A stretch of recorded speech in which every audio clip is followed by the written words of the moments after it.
Begin transmission. Hello, everybody, and welcome to Outer Rim Transmission number 34. Joined here by the full crew, Milton and Ben, to do our commentary for Star Wars Episode 2, Attack of the Clones. We have done our Phantom Menace commentary. You could check that out previously. And so if you're new to our commentaries, we're going to give you guys a few minutes to kind of get things set up. We're watching this on Disney Plus, so basically what you have to do is start the movie, then pause and rewind, drag that bar all the way back to 000. And when we're ready, we're going to count 3, 2, 1, and we'll start the movie together. And our hopes and it was for the whole discussion here is to create a healthy discussion.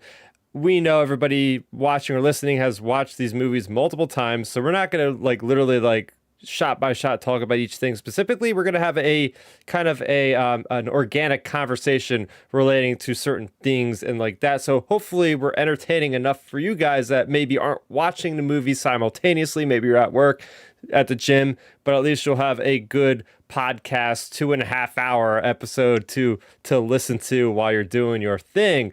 So, we're going to save our usual news stories and stuff for next week. We still will have a show for next week for you guys on Friday. But we're going to save all that news and stuff for the next week. I do want to let you guys know what has come out this week. But before I do, how are you guys doing tonight? Good. After a long year, we've been podcasting for like a year now or two, and Not that long. I've been wanting to upgrade my Xbox, so now it's time. I got an Xbox Series S the other day as an early Christmas gift, so I'm super excited about that. I can't wait to get into the next gen gaming, Halo, Madden, of course the upcoming Star Wars games. I can't wait. I'm really happy I was able to get one at our local GameStop. Yeah, the thing is with those new consoles is they do definitely have a bit of a problem with the chip shortage. Just for all technology, cars included, everything else uses chips. Is very difficult to get your hands on right now. So you got really lucky with that one. I have the same model, love it. Well, here's the thing. So when my dad got it for me as a Christmas gift, as I said. And also a little quick tidbit for people out there wanting to exchange old Xbox Ones. GameStop's giving away, they're like $150, $120 at GameStop for those, so it's not bad of a deal. But anyways, so there were 2 left in the store, and literally as my dad walked in, there was 3 people behind him who were wanting to get an Xbox Series S as well. So he rushed to the front of the line, and to the counter, was like, okay, I'll buy an Xbox S right now. Yeah. Yeah, it's the holidays. Lucky. People are getting that stuff like crazy. Anything they can get their hands on is going to be out the door instantly. For sure. Yeah. Well, what about you? I don't have an Xbox, so I know nothing about that. I'm a PlayStation guy. Well, PlayStation's having their own share of problems too. Again, a PS5 is just damn near impossible a year later. It's still crazy. But yeah, things that came out this week, I kind of want to jump right into the movie. It's a long movie, and I know you guys are, anticipating our thoughts on the movie. My thoughts so far on a new Thrawn book came out this week. Thrawn Ascendancy, Lesser Evil. Timothy Zahn, man. Every time I sit down, put this on Twitter, it's like every time I sit down and read a Timothy Zahn new Star Wars novel, it's something special, right? I read dozens of Star Wars books a year. But it's just something about sitting down with the godfather of the expanding universe and how special it is to just read his prose and just really get sucked into his storytelling, especially with the unknown regions and how they're dealing with the Grisk and this Grisk leader named Jixtus. And it's just so cool to see this mastermind evil person just kind of creating this havoc for the Chiss Ascendancy and everything else that goes in between. I'm only about halfway through because guess what? This book is by far the longest Star Wars book created in canon. It's over 500 pages. This thing is a freaking tome. This thing is thick. In fact, I have it literally right here. I'll just show you guys because I can't put the book down. As soon as I had to record, I was like, I gotta stop reading. But I love the art design of the book covers. Damn, if I would have had everything ready, I could have showed you all 3 books back to back. It's a really cool design for the trilogy they have. Can't recommend enough. We also had some other comics that came out this week as well. We did have the Dr. Aphra issue number 16. We had Monster of Temple Peak, and we had the High Republic Adventures. So you guys can watch my video review and all those on this week's comic book roundup review. But without further ado, we are going to get set up watching Attack of the Clones. And it's great because Attack of the Clones will be turning 20 years old next year. So it's kind of suitable that we're celebrating a couple months early with the birthday of good old Attack of the Clones. And I'm sure we're going to get into some good old nostalgia as we watch this movie together. Again, we are watching this on Disney Plus, so you guys can get ready with that. Start the movie, bring it back to 0 with the time clock, and we are going to get started here, and we're doing this sync upstream thing here between the three of us here, so we're getting ready for this. Okay, so I have pulled it back to 0. Everybody get ready here. Pulled it back to 0. And we are going to start in 3, 2, 1. Here we go. So this is starting with the Fox fanfare, the good old 20th century Fox fanfare. Man, it's weird not hearing that anymore in front of the new Star Wars movies, let me tell you. Right. It's always weird. Right. And you clearly see that when Lucasfilm took this over, when Disney took this over, they changed that Lucasfilm intro as well, because it used to be like that green, like laser-looking intro. So, yeah. Yeah, so I take it everybody has watched this in the theater when it came out? I don't know if I saw this one in the theater. I might have got this on DVD. Okay. Yeah, I got this one on DVD. Yeah, I actually saw this one in the theater. For our podcast listeners, I've said before, one of my dad's good friends is like a major Star Wars fanatic too. And he actually, back then I was only in like probably 3rd or 4th grade. He was like, he's like, you guys in the family, you guys all need to come to opening night with me because, he's such a Star Wars fan. So I went to opening night with, we all did, for Attack of the Clones at midnight actually. And, I was only in 3rd or 4th grade and, I still remember to this day, like, all the iconic shots, being younger like that, all the iconic shots we're going to get into throughout this movie, it just seems like it was just yesterday we were at the theater. Yeah, for me, the big thing for me was seeing the trailer. I don't even know what movies I was seeing beforehand, but I just remember that classic, like, Duel of the Fates music and everything with Anakin on the soup bike racing through the Tatooine sands. Like, oh man, I gotta see it. And then seeing, like, the day before, seeing, like, the news networks talking about, like, Slave One and everything with Jango Fett. Like, I gotta see this Mandalorian. Like, that was the coolest thing about it. Like, wait, there's another Boba Fett? What's going on here? So, this opening here, we are at the beginning. We are watching as Padme and her whole entourage arrives on Coruscant. I just love the way this movie opens up. It's just so mysterious, which really just lends to the entire feeling of the movie right from the get-go. Well, it's funny though. You speak of like mysterious. Like one of the trailers, I believe, was like it was called Mystery because it was like it was Jango Fett, a whole bunch of shots of him. You can definitely tell like this is going to be like a detective type story in a couple of those trailers. So, Chris, that makes so much sense. Like how you perceive that intro and how this movie starts because. From the jump, we clearly see that something's about to go down, and how it opens up, like there's something that's been building up with how the galaxy's changing, the Republic's changing, and clearly Padme's in danger again. Yeah. Well, and the music for the opening is really good in my opinion too. Like you said, it sets that mysterious type of vibe. Right. Yeah, it's very, very foreboding. Just like and all the mist and the fog, like you just can't tell what's happening here. It's crazy how like these graphics still hold up though. It's 2021 and this is made in 2002 or 2001, 2002. Still holds up. Yeah, it's just the explosion out of nowhere, just bam. See, and this is when I knew when I first saw this. I'm like, okay. Shit's about to hit the fan. Like this is something. I think this is a better opening than Phantom Menace. I'll be honest with you, just because like we're in the action right away. We're used to seeing Star Wars movies jump into it right away. I think Phantom Menace was the only one from my recollection where the action didn't really intensify right away.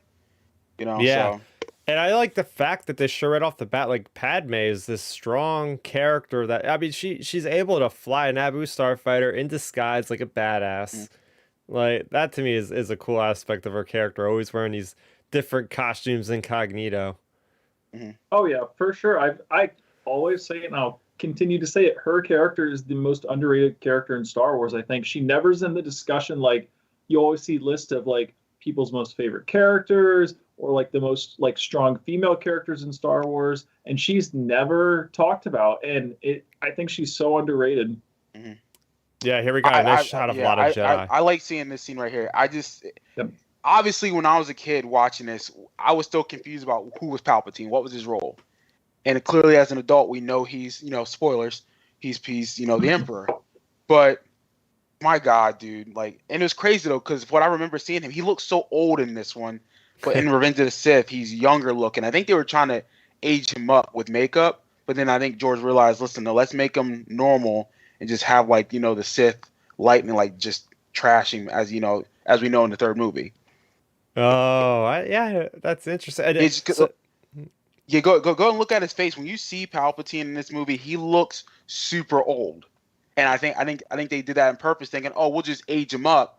But then when they go back to Revenge of the Sith, he looks so much younger. Okay.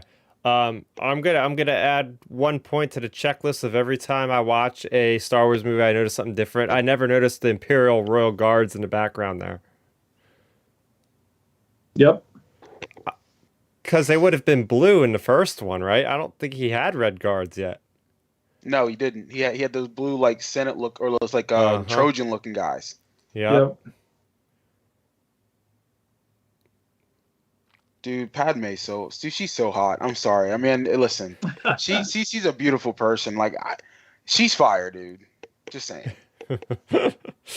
Yeah, but this wow, is that's why Anakin turned to the dark side. Facts. And here's what's funny about this scene, though. Like, Mace Windu's comment, like, it's not in his nature to kill anybody. How hubris and like arrogant are the Jedi, and like dogmatic they are in their thinking. Like, for them to not think that good people can do bad things. Come on. Yeah, they're just so set in their ways. Like, we're just used to this old thing. We're gonna just hang around, delegate other beings. Oh yeah. By the way, guys, so when we get up to the Anakin and Kenobi part, when they're coming up the elevator, make sure you look out the back window behind, I think, Obi-Wan's head. On one of the screens back there, it's kind of blurry normally when you view it, but apparently that's supposed to be an Easter egg, like Liam Neeson's face or something. I've heard that before. I just want to shout out the chat room. We got Aaron, we got Dark Nerdy Gonzo in the room here. Oh, Thanks nice. for watching, guys. It's gonna be a fun night watching Attack of the Clones together. Gotta love a good movie night. All right, so you're saying it's right here?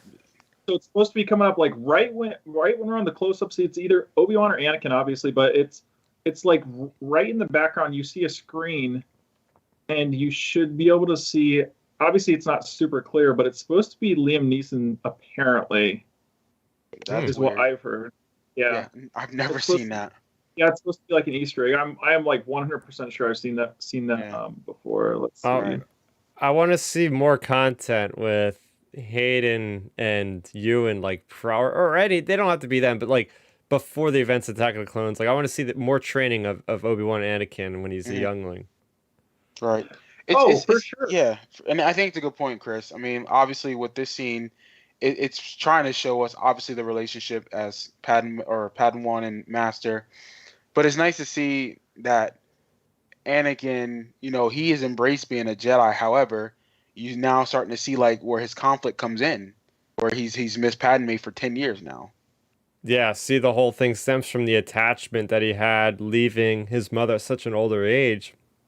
And now he has those feelings for not only his mother, but he's developing feelings for other people. Yeah. Oh, Padme, for sure. Padme's saying like, "Oh, he's so fire looking. He looks so good, but I can't say nothing." Yeah. But, yeah. Go ahead, Ben. Oh, I was gonna say no. I may not be remembering right, but they addressed the Gundarks thing in Clone Wars, right?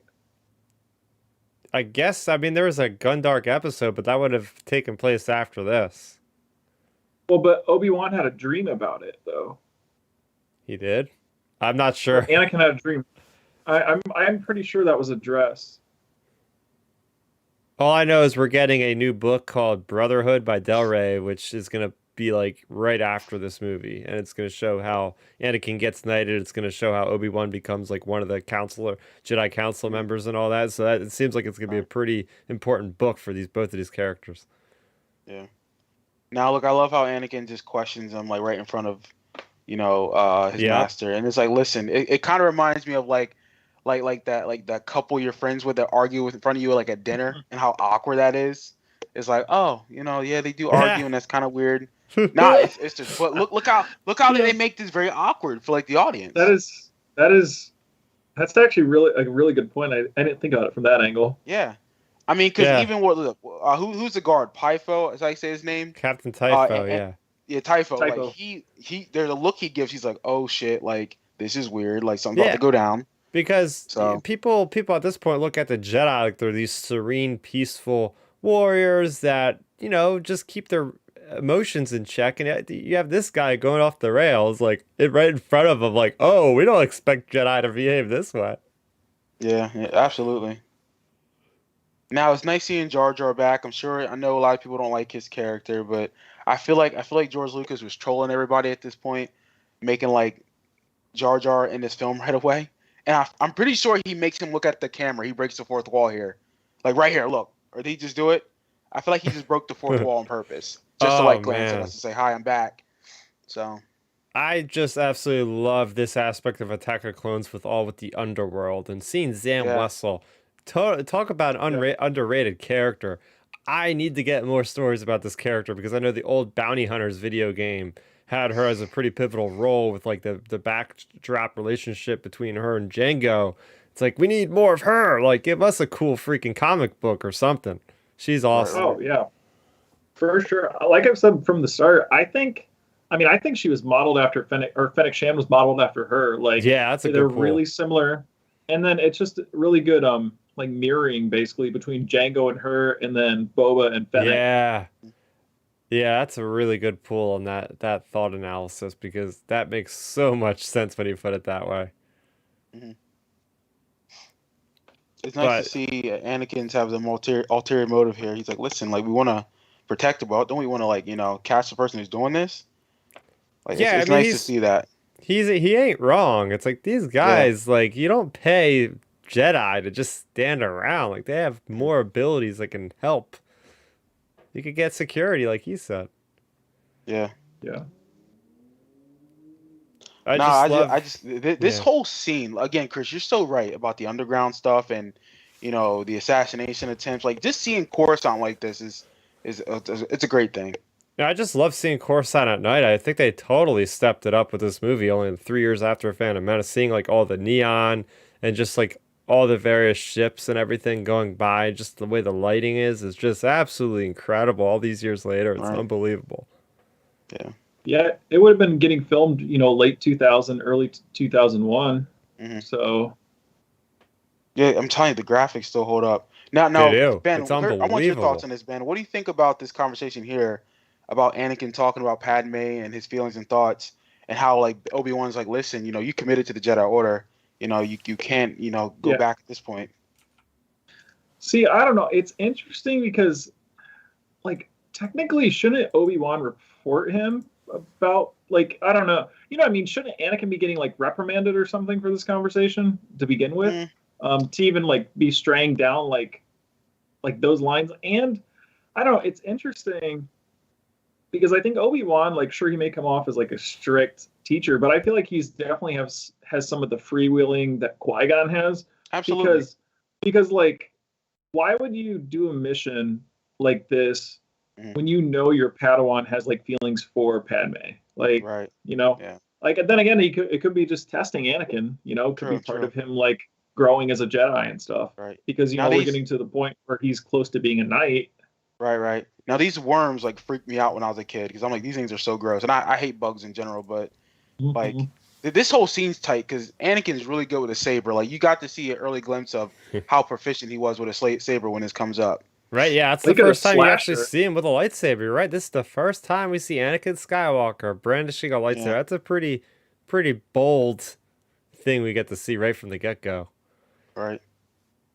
But they use bugs to want to kill her. I mean, they could have been more proficient, I guess. I don't know.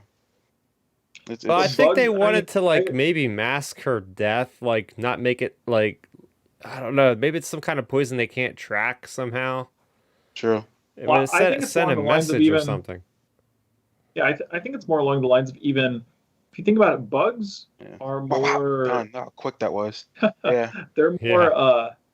They're not technological. Like All right. they'd be just picked up as another creature. Yeah. Now this is what's funny about this. Obi-Wan's always telling Anakin, "Don't be, impulsive, blah blah blah." But he jumps out the damn window. Like, come on. Like it's And how like far like how far of a fall is that? yeah. Yeah.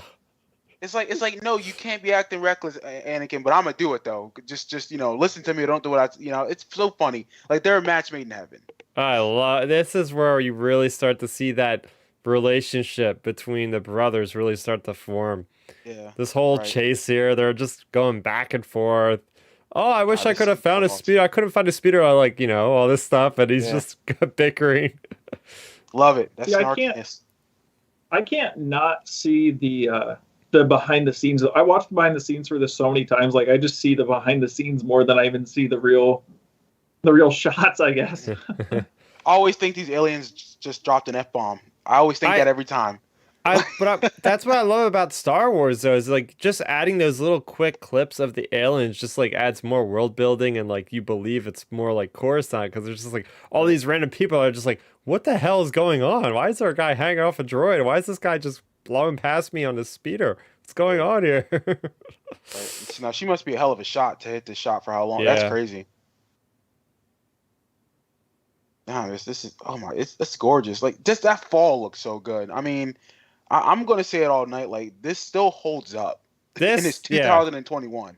This is Like definitely one of the highlights of the movie for me, for sure. yeah, And they get here within 10 minutes, which is freaking yeah, great. You don't look at waste any that. time to get into a huge sequence. Right, that looks amazing how they shot that. You know, yeah. And you Yeah, definitely this tell these guys have been doing this for a while. Like these characters, like they just have a good chemistry. yeah. And here you go, Chris. Your banter back and forth. Love it. Oh, it never gets old.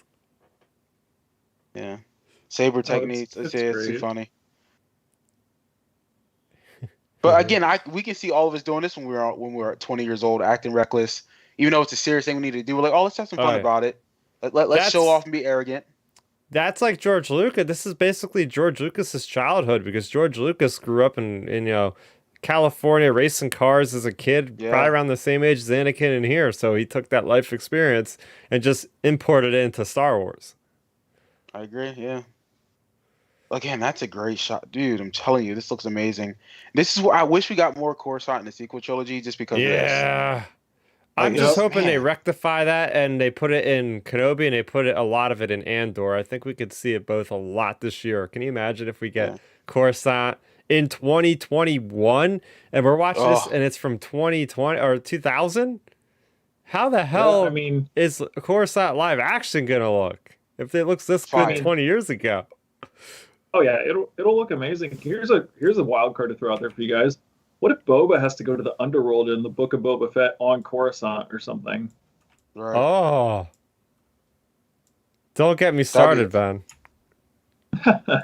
Don't get me started.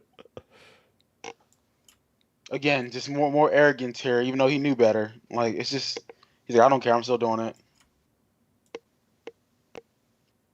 I guess now this has to be what, like the factory district of like Coruscant. Ah, Like it's just yes. The cool Works seeing that, man. District. Yeah. That's why, like, it's like they're giving us basically a tour of like a large part of Coruscant throughout this entire sequence. You see the nightlife, Right. you see like the Richie high rise area, you see the industrial complex. You get to see a lot of cool stuff in a matter of 15, 20 minutes. Hmm. Yeah, well, this is what we're about 15, was it 18, 15 minutes in this movie, and we still got like, 3/4 of the movie left over, whatever it is, and we got all this action just to set us up about, okay, this isn't just something that is here just to be here. Yeah. This is part of the story. We're Because telling we something have significant. so much to catch up on. I mean, this movie, there was Yeah. a 10-year gap between Phantom Menace and this, and since then, Anakin has trained in the Force for 10 years. So, it's not an enviable task for George Lucas to be like, all right, Right. how can I introduce people without boring them with exposition? Absolutely. I'll just throw in like, hey, they've come a long way both as Jedi and as Right. partners, with the way they're Yeah. speaking, with the way, like Milton, you put it, like how well they're coordinated with the different maneuvers they pull, even though they don't even Fire. plan ahead. Yeah. I love this I- part. I love when he gets out of the ship. I used to do that when I was swimming in the pool. I jump out little floaty like I'm Anakin when I was a teenager. Not even joking, dude. We got to talk about the that's sound amazing. design. I love the sound Yes. design of this freaking speeder. It's basically like a guitar riff, just like or like a distorted guitar reverb or something like that. I think you're right though. I mean, I think Ben Burt talks about this in like the back behind the scenes where they use like a guitar sound for like this particular scene. And we'll hear later. I love the sound of the Republic gunship too. It's got like this different kind of old style sound to it. Yeah. So look, again, like Jedi's, they made Jedi's appear to be like, wouldn't say all powerful, just super agile. Like the Force is always keeping them in control. Like that's the feeling I got at this point, knowing that you can jump out of a ship mid like traffic and like survive. Yeah. That's crazy. Oh, 100%. Like it's, I mean, even up to this point, even in the prequel trilogy, I mean, look, the final battle between Qui-Gon and Maul and Kenobi. I mean, you see him jump in those big high platforms and on Naboo. Like, Yeah. it just keeps adding to the whole mythology of it, and that's something we missed out on, unfortunately. Right. More recently. Now, Just isn't another part of go ahead, Chris. I was gonna say, isn't this club called like Club Obi-Wan or something like that? I have no idea. Oh, I just know no, I'm it's gotta thinking be about like, Indiana the Jones, Club I District, think. Casino District. Yeah. Temple of Doom, I think it literally says like Club Obi-Wan. Oh, you mean on the top of it? Then they show like a shot of like the sign or something. Yeah. I thought, okay. Yeah. Anthony Daniels is in the bar too. Yeah. Oh, it's yeah. with Anthony Daniels. Who played Jar Jar Jar. Jar? Yeah. That Ahmad. guy. Yeah, Ahmad, and then someone else I thought too. I think one of George Lucas's kids as well. I think his daughter is a Twi'lek, maybe. She's in Revenge of the Sith. I thought. I think she's in she's in Revenge that of as the Sith. well. Yeah. Okay. But it's just they do so. I love this. I love any kind of Star Wars scene with a big crowd. Yeah. I love looking at the different aliens walking around. It just feels so much like reality with all these people just walking in and out doing their everyday thing. I love this. Patience, use the Force. She's not trying to run. However, Obi-Wan, you jumped out the window. Okay, like Yeah. you started this.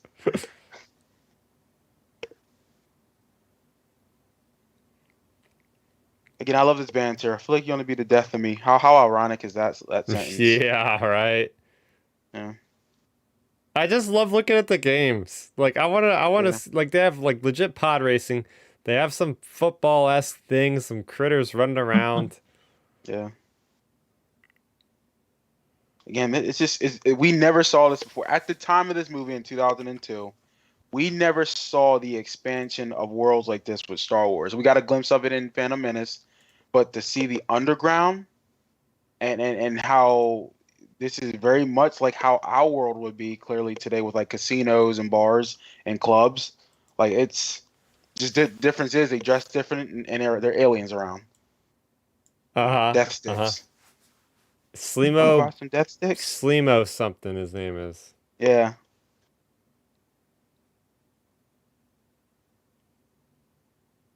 Slimo Bagano or something like that.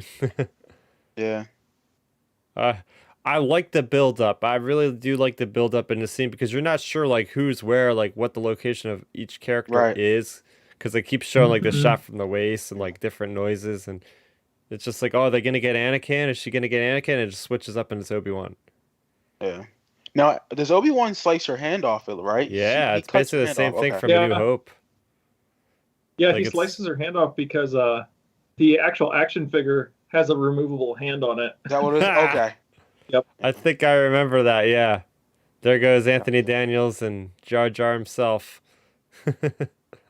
Yeah. Go back to your drinks. I love that Jedi line. business. Just Jedi business. Just go back to your drinks. No, you didn't see anything here. Right. So this is where I think the movie really starts to just shape, where it's like, okay, they got the assassin, now what? And it's like, it's crazy. Yeah, this is when this really becomes that big mystery. It's like, all right, who Mhm. killed her? Got to track down this bounty hunter.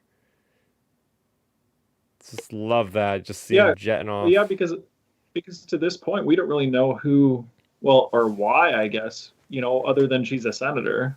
Mhm. Hmm. Camino and Okay. Saberduct. Yeah. Again, we had no idea Camino or all, like the whole cloning thing. We're like, oh, that's nothing. It's like, all right, now we're back at the old Jedi temple. Again, that's a gorgeous shot. Yeah, let's see the different Jedi Council members we hadn't seen there before. There's a couple new ones on there.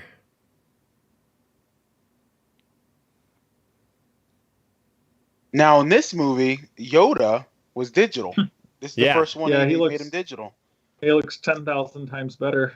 So glad they made that change, because obviously yeah. that puppet in Phantom Menace was not holding up. Now, obviously, as a 11-year-old kid, at first it was awesome, but you get older, you're like, nope, that didn't hold up well. It was nice to see that they made him digital. It works for the prequels. Yeah, for the most part, looks pretty good. Like this scene, it looks okay, but like that's the thing about having access to digital things. You can just keep Mm. making it look better over time. Like they make Jabba Right, look right, right. better over time. Oh, here we go. Our first conversation between Anakin and Palpatine that we see at least. Yeah. And obviously, like I said, we knew that they had a close relationship, but we didn't know how close they were getting.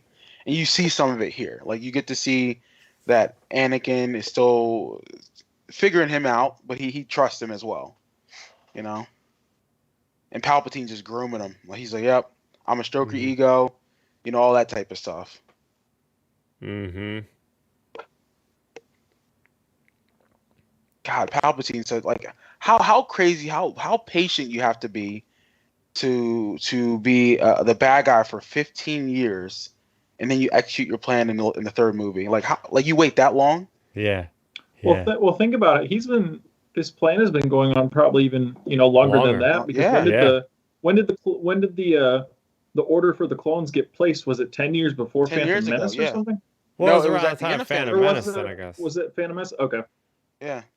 But even before that, he was setting up plans to Right. become the senator Yeah. of Naboo, knowing full well that eventually he'd be able to rise to the occasion and set everything, with the Trade Federation. So he was already having to do the stuff with the Trade Federation Right. as Sidious even before we see it in Phantom Menace. So, I mean, hey, maybe the Acolyte series will actually be a little bit about Palpatine eventually in like a later season or something. No, and then I seen with the three gentlemen, Yoda, Obi-Wan, and Mace, like you get to see that there's some doubt about Anakin, but however, the Jedi are still steadfast and dogmatic, thinking, no, he's the chosen one, no matter what. It's like, guys, come on, you got to see the signs here. Now, obviously, Yes. Padme didn't realize she was, messing up here by putting Jar Jar in charge. Oh, Yeah. yeah, that'll come back to haunt her. Yeah. But I'm very curious to be like how they're gonna do with creating new Star Wars movies going forward after Mandalorian, because Hmm. they went through painstaking detail with all these sets, like our live real sets, and now that they have the volume, to create on that soundstage at the Hmm. videos all around, it's like, is that also gonna affect a lot of the movies now? I wonder, and if we'll pick up on it, because this is Yeah, such an I old mean, time thing with all these sets. right. It Look, just matters how they do it, really. I yeah. mean, it could turn out good. It could turn out where you notice it right away, or it stands out like a sore thumb. Like just all falls on how they execute it. But I was thinking the same thing too. Like, all this digital stuff is great, but we could also, like, history repeats itself. We could go back to like similar critiques of like episode 2 and 3. Oh, all the digital being used, maybe they'll over digitize it again because they're so confident in these new things like the volume and all this other stuff. So I don't know. It's going to be interesting to see how it plays out. I mean, so far for Mando, it's worked. So yeah, I've never been fooled. Like, I was fooled like a crazy person when they first said that all this was like done digital. I was like, really? I didn't see it. Yeah. I love this scene. Like, it's nice to see that he's just free to express himself. And I know people criticize that, but he's only 20 years old, or 20 or 19. It makes sense for him to do that. And now he's giving her that creepy look. It's like, come on, Anakin, you can't do that. Like, be smooth, bro. Like, you gotta talk to her. I love that look. Sorry, my lady. Yeah, Yeah, creepy, bro. that's the thing. Yeah, there's some cringeworthy things in this movie. I don't care what you say. It's just that's how the movie but is. here's the thing, though. Like, even looking back on it, like, it makes sense for his character. I mean, that look was weird, but how he acted in that particular scene about how he felt his master was overly critical. Again, we were all 19 and 20 before. We all had those immature feelings, and we couldn't really comprehend. Maybe that was George just going, hey guys, if you didn't know, this guy's going to turn evil at some point. Yeah. But I'm just so excited to see like how Anakin or how Hayden Christensen portrays the role of Darth Vader and Anakin in Obi-Wan Kenobi. Like, how's that going to look, right? Like, we see him portraying somebody that's young and naive, but like when he's like in his prime as an adult, how's that going to be? All right. Yeah. I mean, well, the thing is that we're assuming we're going to see Hayden in that fashion. But like I said before, maybe we see Hayden as Vader in the suit without the helmet at some point. Yeah. Could very well be a really cool image. Like, just like seeing Darth Vader in a way we've never seen Darth Vader. Like, when I think of Vader that way, I think of like Darth Malgus from the Old Republic. Like, you could see half his face, the half below is just like a respirator. So like, I would like to see that on Vader. I think that'd be a really cool look. And it just gives me vibes of the whole Ahsoka versus Vader fight. I think there's a chance we might get something like that where, I don't know, Obi-Wan hits the helmet and sees like one last look at his friend or something before he runs off. Yeah, this is one of the best parts of Attack of the Clones. Dexter Jester's little diner here. I need him to be back in the Kenobi show. Yeah, get good old information from Dex.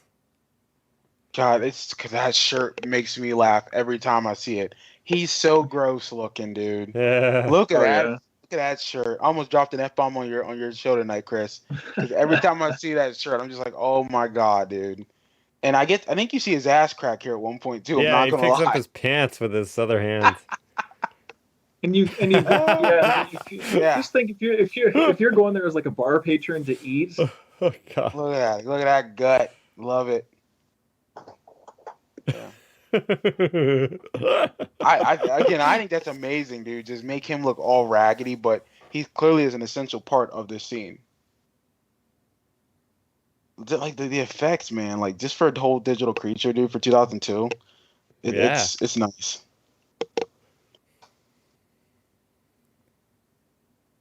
Now, Camino, obviously, like, we're still trying to figure out what are these Camino people, these cloners. We heard about some cloning stuff, I think, as before the movie came out, but we weren't sure about what all that entailed yet. And I love how this movie gives us that, Yeah, there was that one poster of Django standing in front of like 1,000 clones or whatever. Yeah. Okay. Yeah. Because even the title Attack of the Clones, you're like, okay, what is that? And it's like, again, we knew about the Clone Wars, but again, we had no content or concept of what that really was. Well, yeah, I mean, to tie into to Chris's story up at the top, I mean, in the Thrawn trilogy, they mentioned the Clone Wars back then, and nobody knew what that was other than just a passing by line. So people just assumed it was an actual war of clones versus potentially what we're getting here. Right. And that's why I really enjoy this movie a lot, though, because they really do like tie it into the original trilogy of like the Clone War. Obviously we get some of that and Revenge of the Sith, but the Clone Wars show, it's amazing how they tied it all up. So I love it. Now this scene, I wish they gave us the extended version because they talk about the Lost 20 Oh wait, and yeah, like and in the deleted scene. real quick, actually, somebody put this out on Twitter. There's a freaking High Republic character sculpture in the background here. One of the main characters from the High Oh Republic named wow. Keeve Trennis. You can see she's the girl that's got like half a shaved head, Mm, and she's like in the comics specifically. She's got the green double-bladed lightsaber. Um, right. you could actually, I think it already passed, but like somebody earlier this year, it's like, how did it take this, or earlier in the week, how did it take this long for us to actually find her out? That's crazy. Yeah, but the Now, if Lost it does, 20, so there's a if deleted it does scene not you exist said? in our records, it does not exist. How freaking dogmatic are you guys? Come on, get your mind right, Jedi. Oh, there Go she ahead. is right Sorry. there on the left. Right there on the left. There's that girl. Oh, The right there. I first see her one on Oh the too. wow. left. Yeah. What in the She, world? is that crazy?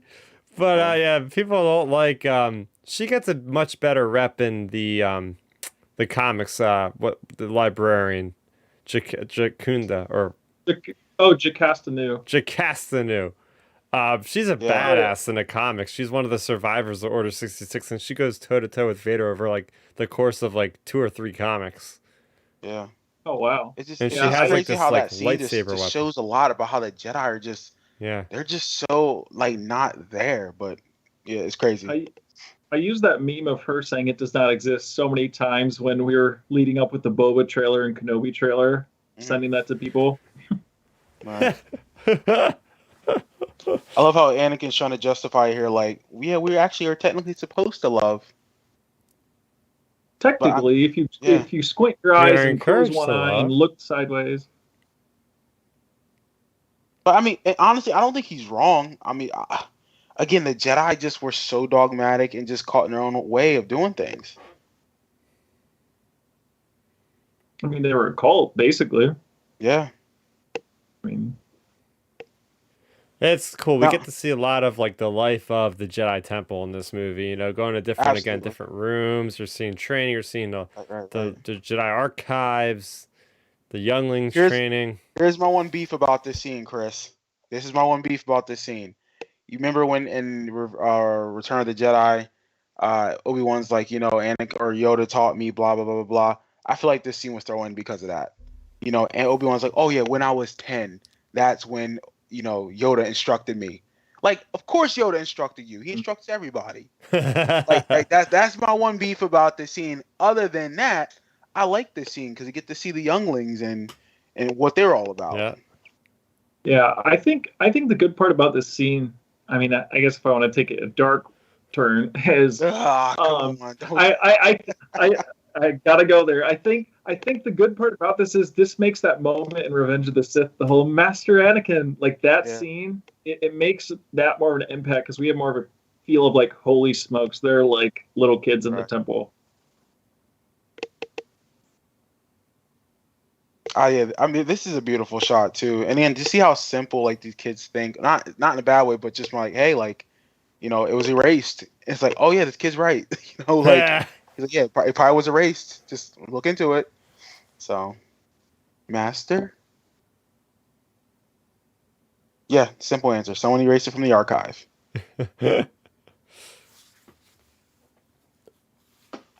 Oh, by the way, the club, we got an answer from the chats. It's so good about doing live chats. Is people will correct us where we are wrong. Apparently, the club is the Outlander. Oh, Oh, I Yeah. love when then he where's uses force Club? here. Hold on. Then to the chat, where's Club Obi-Wan? I know for sure I've heard of that That's in before. Temple of Like, Doom, the second Indiana Jones movie. It oh, starts off there. oh, okay, I gotta that makes rewatch sense. all those movies. They're so Mhm. good.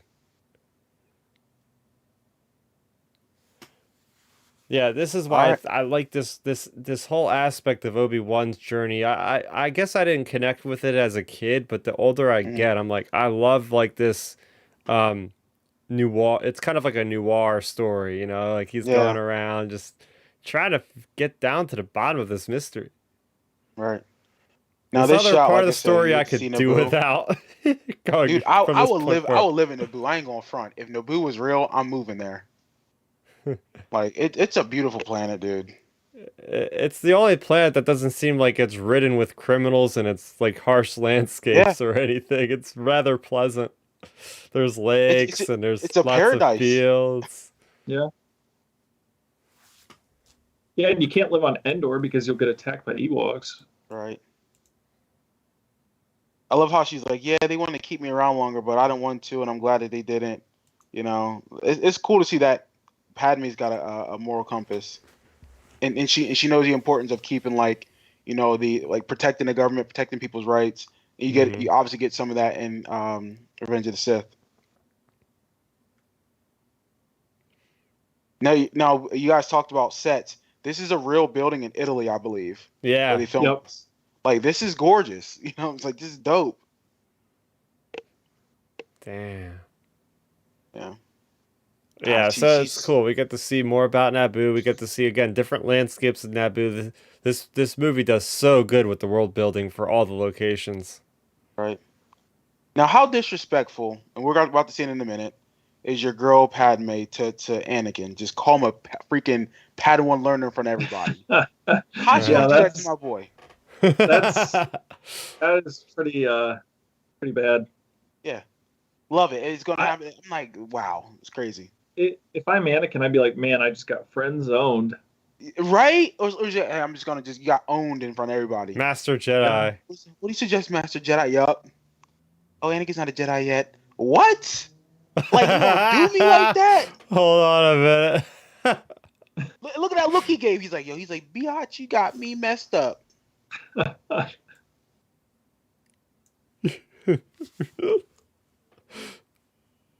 Craziness, man. You just see how uncomfortable he is. It's like, ah. But he's got to like keep it together. Like he's Yeah. doing a job and he can't act crazy. Which I'll give him credit for that. Man, alright, so this is our first look at a Jedi Starfighter. It's one of the first Lego sets I've ever owned, and I still have it. Actually, behind me, right here. Why not grab it? Hopefully it doesn't Yeah. disintegrate. Also, while Don't Chris is mind grabbing all that, Oh, it's breaking apart as I grab it. Oh, look But at yeah, I this, have my man. little dusty. nice. Nice. But yeah, I love the design. It's a very simple ship, but Right. it's This effective. yeah, Camino is so dope because obviously the rain. We never seen a water planet like this. The music's so ominous. This reminds me of like was it THX? That movie he THX made. 1138. Yeah, and then there's another one there's another movie that was made like this where I was like, man, like this is some weird like Area 51 type stuff. This is pretty much Area 51 of I Star mean, Wars. it is basically Area 51 because it's off the map, off the record, Yeah. and all of that. It definitely is. And also Right. on the subject of the Starfighter, that game's now going to be backwards compatible on Xbox. Oh Nice. yeah, yeah. Along with the Clone Wars game. Oh man, I gotta buy it. It's Yep. $10, and Revenge of the Sith Revenge of the Sith. is on there. I'm Oh, gonna have to buy both those effing games for what? For us, PlayStation or for Xbox? Xbox. Xbox. Come on, man. Prime Minister. And These we've been aliens, seeing a dude. lot of Kaminoans lately in Star Wars with the Bad Batch, and now it's crazy to think that all these characters just got offed in the So Bad Right. Batch. they all got They're waxed. all dead. Now, when we get to the clones later, we see their equipment. Look at the bubble lenses, and look at the chameleon's eyes. I think they resemble them a lot. I think they might did that on purpose with the helmets. Like, look at them later, you'll see. Master Cypher Diaz. Now I'm thinking like, who the hell is Master Cypher Diaz? Yeah, this is where it lost me. This is where I think the Yeah. movie gets a little bit muddy, Mhm. as far as like the details for this whole thing going down. Right. Well, I remember in the one commentary George Lucas did, he talked about, oh, we're going to tell that story. We're going to reminisce on the Master Cypher Diaz and what his role was, and they just left it at that. And Now, they eventually obviously, did with we the get Clone that Wars. in Clone Wars, And but we're supposed to get it in Revenge of the Sith. I thought. we also got it in Dooku Jedi Lost, which is the audio drama that predates the Phantom Menace. There's apparently Count Dooku and Cypher Diaz were both really good friends in the Jedi Order Mhm. before Dooku left. So at least we got a little bit more about him. But it's still when it came out, it's like we had to wait like 10 years to get the answers, kind of thing. Like, Yeah, yeah. Yeah, That's an see, important plot point. I never minded it just because I think it runs well just because it adds to the mystery of it because Obi-Wan doesn't know about it. So he's like us, you know, from his point of view, he's like us, the audience, like we're trying to figure it out as he's figuring out, we're Mhm. going along as the detectives with him. So like I never had an issue with it actually. Right. Yeah, I guess it makes sense from that perspective. Yeah. Now look, I mean, now this outfit. I mean, come on. You wonder why Anakin's feeling her heavy. You know what I mean? She's wearing all this stuff, looking fire. I You just know, I just can't I just can't stop thinking of the robot chicken Milton with Anakin and Padme. ah, It's so great. If no one's ever watched it, make sure you watch that Robot Chicken Star Wars. I don't like sand. Here we go. yeah, and people shit on this part about it's sand. No one likes sand like that. Let's be real here. Go to Okay, the sand. beach. Yeah, sand be getting every crevices. You know what I'm saying? That's nasty. So I can see why Anakin's like, man, I'm over sand. Get out of here with that trash. That's why he But doesn't go to but Tatooine. facts. But the line is corny. I'll give people credit. It is corny. However, your boy's trying to make his move on her. You know what I mean? And she's like, yeah, I'm actually kind of feeling you. I Look mean, at that. let's Look at be real, Milton. Well, let's be real, Milton. Why wouldn't he be like it's a romantic scene? It's absolutely. like beautiful scenery. Like I feel like if you're on a date with somebody, You're like damn that would right. be the place. That'd be the place to take them. Oh, facts. If I took a Yeah. girl to Lake Tahoe or whatever this is at in Italy, I'm trying something. And then she pulls back. Oh, I shouldn't do this. I'm like, damn, girl, how you gonna do me like that? Yep. Awkward. Right? Again, I will say they did a good job making us feel awkward about this scene. Is this why you're Now talking look, about the bubbles with the eyes? no, you'll look at the lenses on the helmets. Oh, On the okay. actual physical helmets. Yeah. But again, this is very impressive too. I remember in the Force Unleashed 2 game, you Yep. go to Camino and you get to like fight on these, which is Yep. dope. Yeah, that was Yeah. cool. But again, we've never seen something like this in Star Wars. Like, oh snap, like what's going on? Again, I was still a little confused about what are they making, and then you talk about like the army. I'm like, all right, what? And all of a sudden you see the trooper outfits. I'm like, Yeah. oh, this is the Now, start of the stormtroopers. Star Wars for the most part, well, it is. It's science fantasy, right? There's a very heavy element of the Force, is basically like wizards and different things. Now, Attack of the Clones gets really heavy to the science fiction of it all. I think Mhm. Milton, you just brought up a few minutes ago about like it being like THX 1138. Like it's Mhm. just like the solid white. Just talking about clones. Now this is like Yeah, legit science fiction right here. absolutely.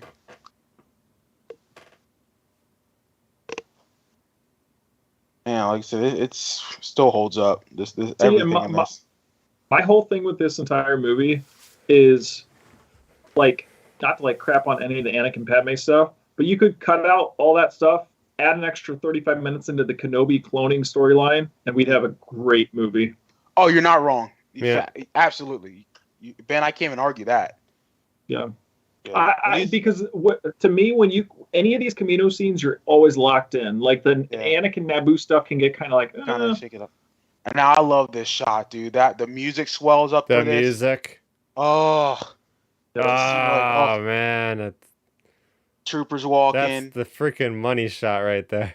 Yeah. And we've never seen a trooper with like the color on their thing like that. I'm like, oh, who's that? It's like, oh, it's And commander it's just of some crazy type. to me that like George Lucas never had like an actual prop set of clone trooper armor. Right. yeah. Like every single one of them is CGI. I'm wondering if we ever get flashbacks in Kenobi, if they'll actually have people in the clone trooper outfits. Yeah. That'd be Well, cool. Chris, like even in some of the behind the scenes stuff for Revenge of the Sith, Tamara Morrison, he's in like a green screen suit. He's not even wearing like the full fledged, it's like CGI Yeah. armor. Yeah, because it's And always again, weird. Like you go to Star Wars Celebration, you'll see like a Captain Rex, and it right. just kind of looks off because like you just know it's like an animated thing or CGI. You're like, well, I guess that's how it would look in real life. True. Yeah. But think about it though too. Like our focus really wasn't on those characters in a live action movie, so I can see why he was like, "Listen, I'm just going to digitize these guys. They're not standout characters, or like, and that Yeah. makes sense. Obviously, if we got the Clone Wars in a live action series, it'd be a little different story, I think. Well, also to throw out there, I mean, that's our first scene we've ever seen of a massive clone army. Like in the Yeah. original trilogy, how many stormtroopers do you see at once on Endor? Maybe 20. Yeah. Like Yeah. I don't know. Well, True. yeah, you go back to the Mandalorian and the making of the Mandalorian. Like, I mean, obviously that had a high budget, but they had to go out of their way to get the people of the 501st to fill in as some of the stormtroopers in that last episode because they wanted to not CGI them. But it's like if you have Right. that many costumes, it's like how much money is that going to do to just like bring up your budget to make all those things? Absolutely. Now, what's cool about this scene is that we got to see Anakin's glimpse of how he feels politically. Hire someone to make them do it. It's nice. It's nice to see that. Like it just makes sense. It's like, all right, You can tell Palpatine's been in his head. Yeah, again, like I could totally respect George Lucas's vision here with the writing. Like, hey, let's try to kill two birds with one stone. We're gonna create the relationship of Padme and Anakin in a fun, loving way, and also sprinkling in some foreshadowing of like what his personality is compared to hers and their outlook on politics. Right. Now it makes sense to me. You get to see this little budding romance start to form. Yeah, see, this is what I'm talking about. You go from Camino to dead stopping in the meadow. Yeah. And it's funny because that's a quick cut. It's like, oh wait, now I'm back on track. This big monster pops out of the water. It's like, all right, it's just, and now I'm laser focused in again. Just again, the scope of this shot with the music and the waves crashing is just so damn good as an establishing shot. Daniel Logan as Boba Fett. Gotta love it. We were just watching the Under the Helmet Boba Fett documentary we were talking about last week's show. It was really cool seeing, we're getting Book of Boba Fett in a matter of just a little over a month here as of recording this video. And it's like, damn, man, we're going to be seeing a lot more of this guy, this character in specific. Right. Now, and a lot more of this specific actor. Amazing.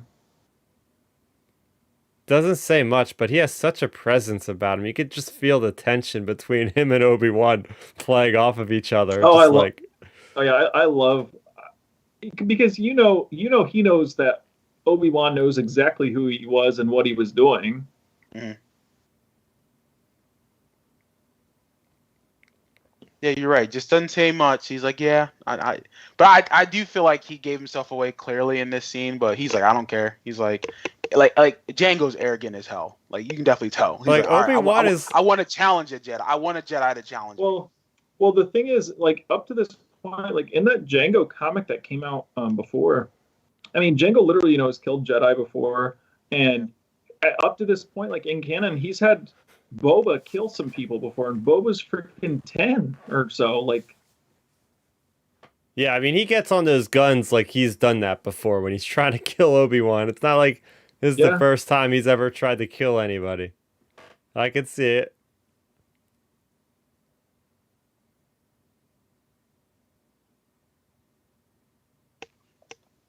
It's arrogant. He's like, well, pleasure to meet a Jedi.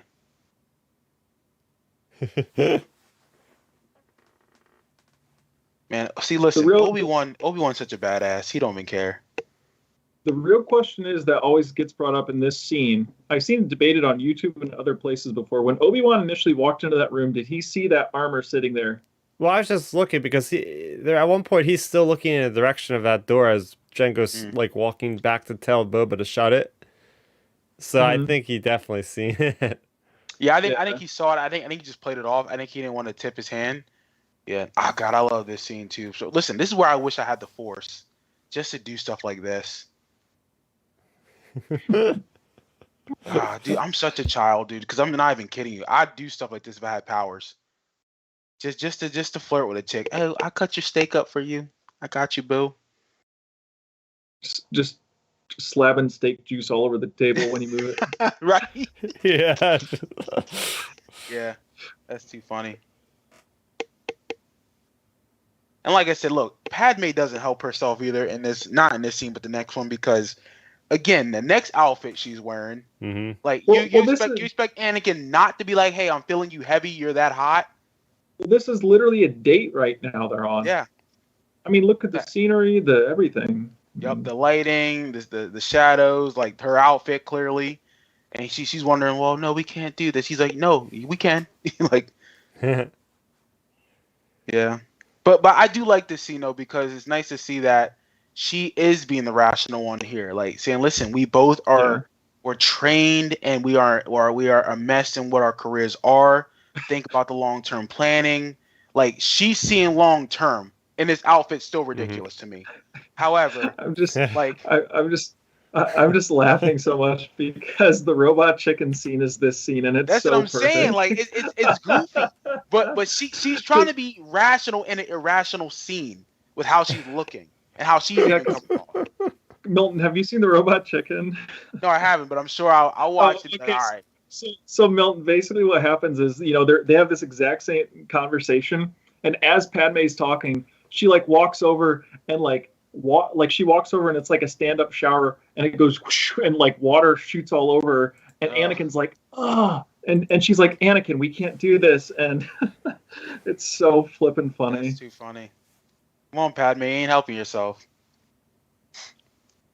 But here's the thing though, in all seriousness, like Hayden Christensen, he's a good actor, man, and you clearly see the conviction that he has, but also the struggle he's going through. He's like, I know I shouldn't do this, but I just can't help myself. However, I'm going to respect what you want at the end of the day. Mm-hmm. And he does it well. I mean, people crap on him as an actor in this movie, but he's just doing what he's told to do. Yeah. Oh, I think we're already past the worst Hayden or Anakin Padme scene, in my opinion, was the Meadow stuff. Now that we're past that, we're good. I think we're good. Yeah. Like, right. Yeah, that scene is a little rough for me to get through. Yeah. Well, I even think after this scene, because it's still kind of goofy, like you said sometimes, Ben. I think after this scene, the communication between these two is more concise, and it makes sense story-wise too. Like in a sense of like, okay, they're focused on like the mystery now, what's going on with Geonosis and his mom and that type of stuff. Well, my thing with all of it too, like you said, like Padme has sent so many mixed signals up to this point, because like they were literally rolling around in the meadow. Like, how do you don't just roll around in the meadow with your friend? Facts. Like, I just don't get it. Yeah, I got a lot of female friends in my life, and we ain't rolling around no grass. Okay, if we were, something's going down. Facts. Again, here we go. Everything picks up. See, and we're all locked in.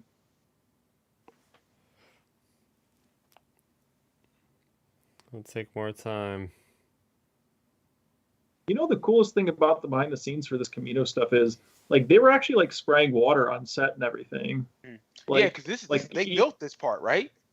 Yeah. The whole platform area was like where they fight. It was like built and everything, where him and Tamara Morrison were fighting. Mm-hmm. But it was actually like they were soaked. They were spraying water all over and everything. Like it was an actual platform set. I just can't get behind the scenes memes out of the way of Tamora Morrison in a Jango Fett armor with an umbrella, just like dancing around with the sprinklers. Right. They were going to make a clone army. A clone army. I love his British accent, dude. It's amazing. And again, this is where the story picks up too, in my opinion, where it's like, gosh, the dark side really clouded their freaking vision. They had no idea about this.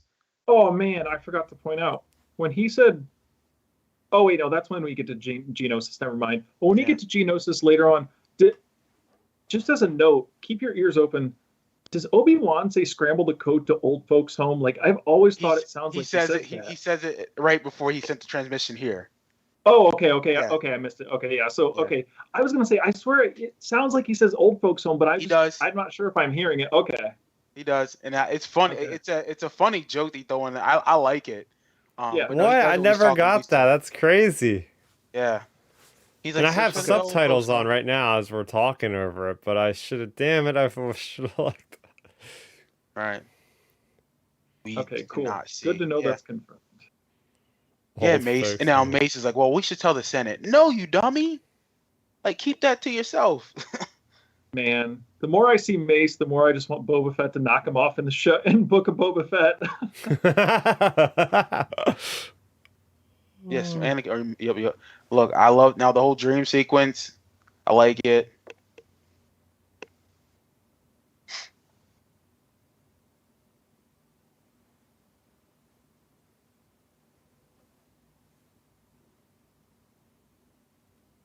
Yeah, this shot's dope. Mm-hmm. Now you know that's on set. That's not digital. Like that's all like a live action shot here. Again, she wakes up looking like that. Mixed signals, Chris. That Ben, doesn't I'm look telling- like a. I don't have a female friend waking up or even staying over and waking up that way. I woke up with my teeth brushed, my hair already done. Yep. Yeah, makeup's looking fire.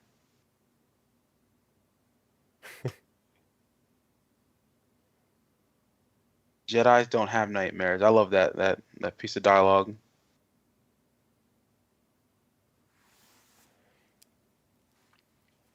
So the real question is, since they don't have nightmares, so they're just having visions of what's going to happen.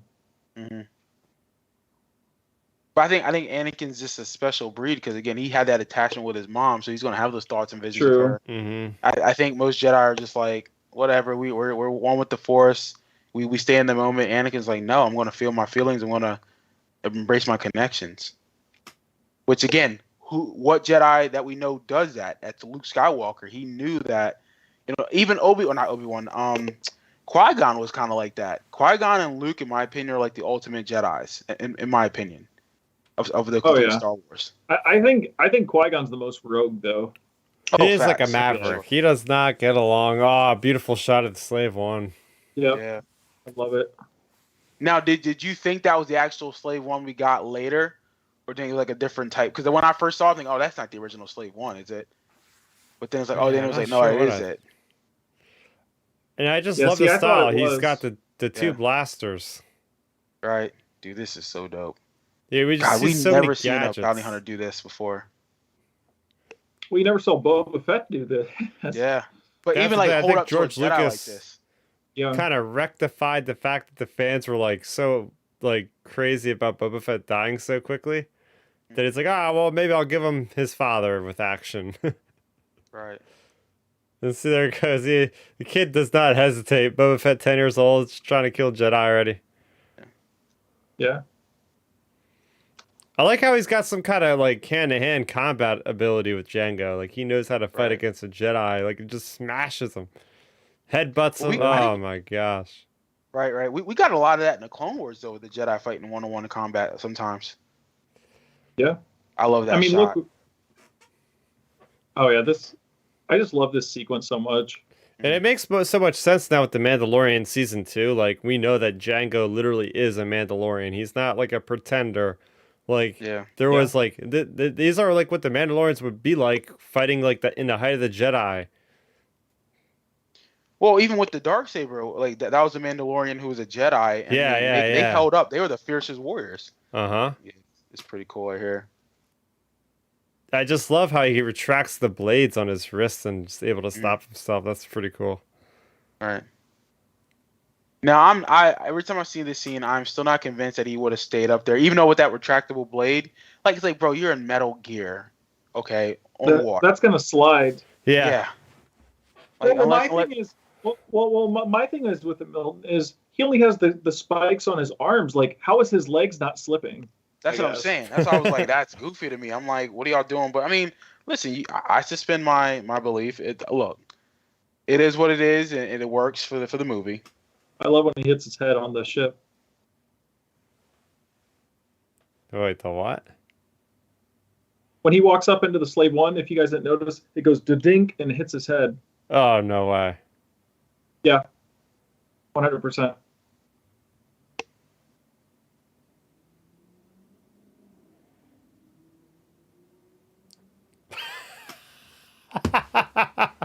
Yeah. I Yep. literally know. Yeah, you didn't realize that? Yeah. I'm Yep. noticing so much stuff on this watch through. No, Oh man, it they was added that in because the guy in A New Hope hitting his head on the yeah. door. Yep. I'm never gonna unsee that. Oh man. It's like you got this total badass moment, like Jango Fett just held off against a Jedi Knight, and he's all triumphantly walking back into the Slave One, and crap, I didn't see that coming. Boba shut the door too early on it. We got concussion now. Yeah. Now we're back to another Oh familiar my area. gosh, it looks like Tatooine. there was a Mass Effect character walking in the background there. I love when they land their ship. This is the entire map for Battlefront, the original game. Yeah, you're right, I think. Yep. Yeah, because that hangar where they landed their ship Oh, is, they gave. is the map. Who is this again? Or what's his character's name? Oh my Watto. god, Watto. They gave him that grungy underbeard, which is And look at all the trifling. flies around him. He's so Yeah. smells so horrible, I bet.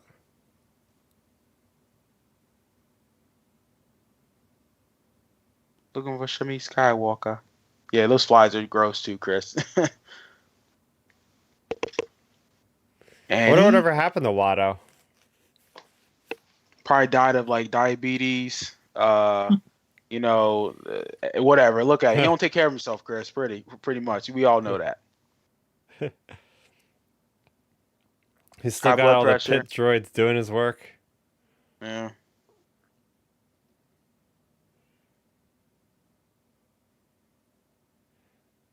Yeah, Huh. Watto was just a very interesting character. I didn't mind him in the first one for sure. And it's nice to see him cameo here in this one. Now Yeah, I was I never surprised. had an issue with them. I was surprised to hear that his mom was sold to another person and then like freed. I was like, oh, that's an interesting take. Like so. And then we hear the name Lars. Yeah, I really like that connection. Yeah, that's a connection I don't mind.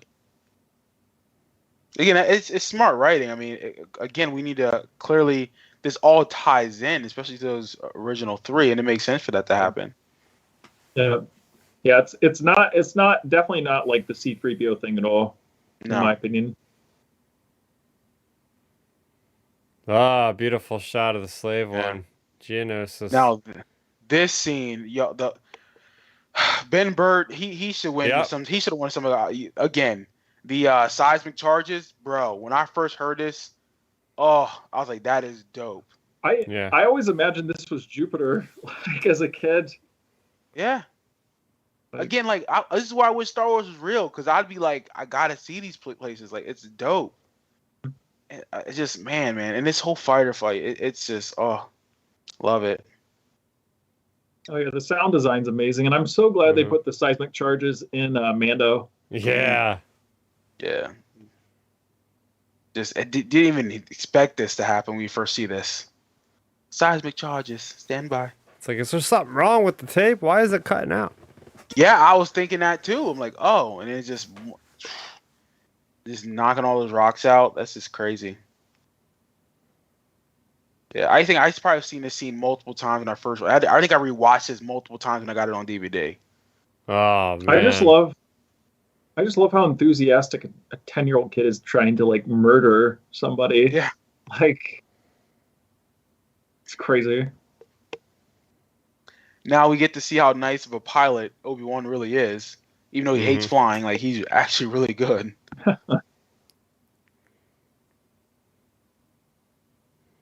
See, I always wonder if Jedi, if it's the Force, or if they actually have been trained. Mm-hmm.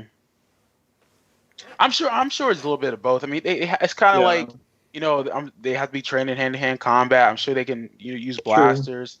I mean, you have to be proficient in a lot of like weaponry and like vehicles. Now, here's my one thing though about Jedi flying. You notice in like the original trilogy, all the people who are on ships are wearing like those space suits or flight suits, but Jedis don't. What's that all about? I mean, yeah, because I don't mean you those think suits have like life support systems for Yeah. the rebel pilots, but I guess they figured, the Jedi, they don't need those. They're Jedi. could use the Force. I don't know. I mean, Plo Koon survives out in space for a while in Clone Wars. Well, that's different for True. him because he doesn't Yeah, actually he that's doesn't true. take oxygen as whatever the Yeah, species that's is true. called. Right. Yeah, that's true. Keldor. Yeah, Keldor breathe in different chemicals.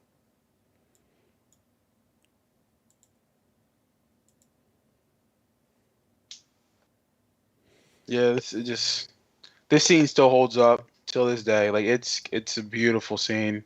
The music, the sound design. Mm-hmm. Yeah.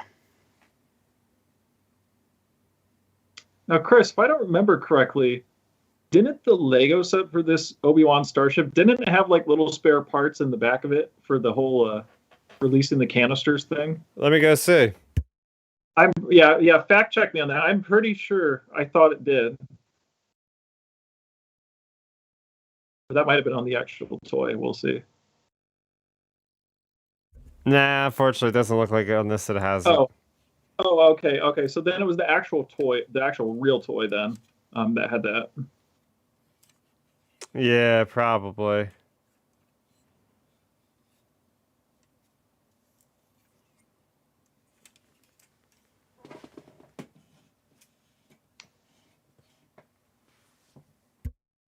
The Trade Federation.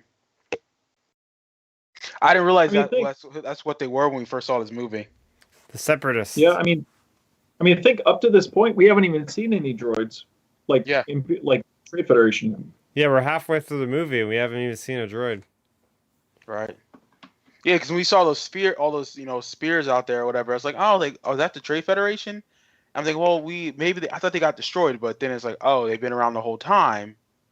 Yeah, Federation starships.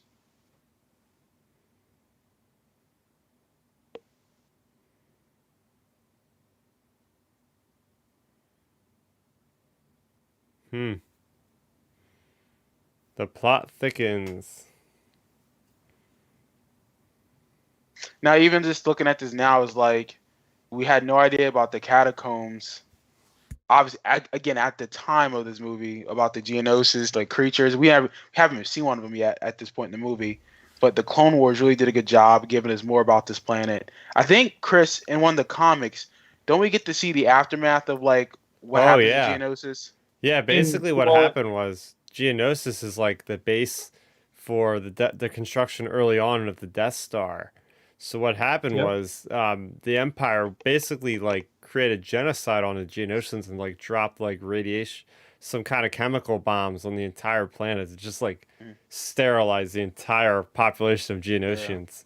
And like you see Vader going up against like one of the queens and she's like partially like mutated into a droid. It's like really weird. Like the Geonosians are like getting incorporated with droid parts. It's nuts. Yeah, I mean, we have that. Right. God. I was like, here's your favorite scene, Ben. Yeah, I don't know. It's so bad. Also Milton, in Catalyst, the book, like when Krennic and the Imperials get done working on the Death Star, he just has the stormtroopers unleash a firing squad on the Geonosian, the bugs. Like they just kill all the workers after they're done using them. Like, it's crazy. Yeah, this is so crazy. Funny. Yeah, I love looking at the scene, looking at it now because Joel Edgerton, again, we didn't know who that guy was, and he's now a really good actor. It's like, okay, he's been in some stuff. Oh wait, he's actually going to be reprising the role. Both of these actors right now are going to be in Obi-Wan in a couple months. Yeah, both of these actors are coming back. Yeah. Now, my only complaint though about those characters, I wish they would have been a little bit older, because Anne Baru and they I mean 20, because this be what 20 something years since when New Hope came out, so it's like I don't know, like it'd be about 23 years after this, Milton. Yeah, it's like they don't age that rapidly, Though they would have been. I'm assuming Owen's in his mid-20s at this point. Bruce maybe in her early 20s. They'll be 40 something, ish, maybe 50 something. It's like they look that old, but then it's like, wait a minute, they're on Tatooine, the heat, two sons, it could really erode their skin. So I get it. I mean, Yeah. look at Obi-Wan. I mean, Obi-Wan aged like there's a Yeah. huge difference between Alec Guinness and Ewan McGregor just 19 True. years later. Absolutely. And that's where you have to just suspend your belief. And it works for the Yeah. movies. It is what it is. And I I mean, love hey, this. you make room for Alec Guinness. Oh, facts. You're not wrong. Hmm. He's dead, son. Accept Yep. it. He's like, hell no. That guy who plays the I don't even know what would he be, stepdad here?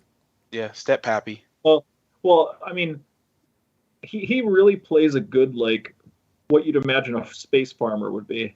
Hmm. Yeah. He reminds me a lot of Owen Lars. I mean, just like Yeah. the son.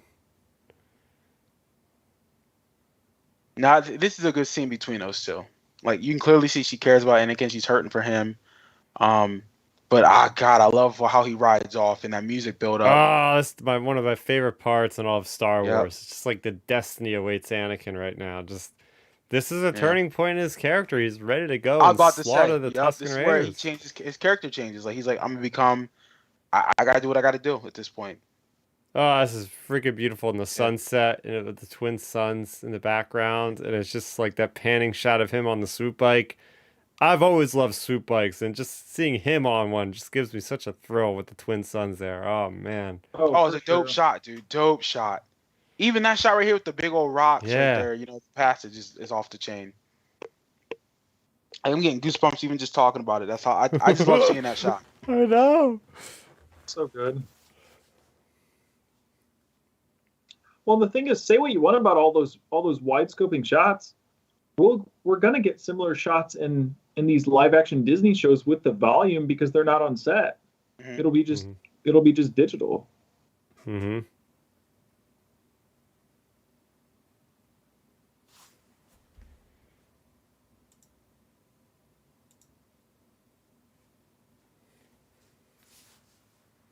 Now Obi-Wan's doing some Dick Tracy detective work.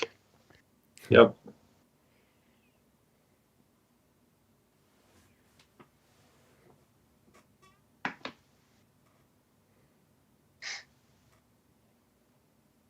Again, I love how this movie pretty much doesn't tell us anything. Like, we really have to wait for them to let us figure it out. Mm-hmm.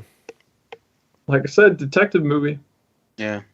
So here you go. Here's a shot of your droids here, guys. It's the first time we see droids like this.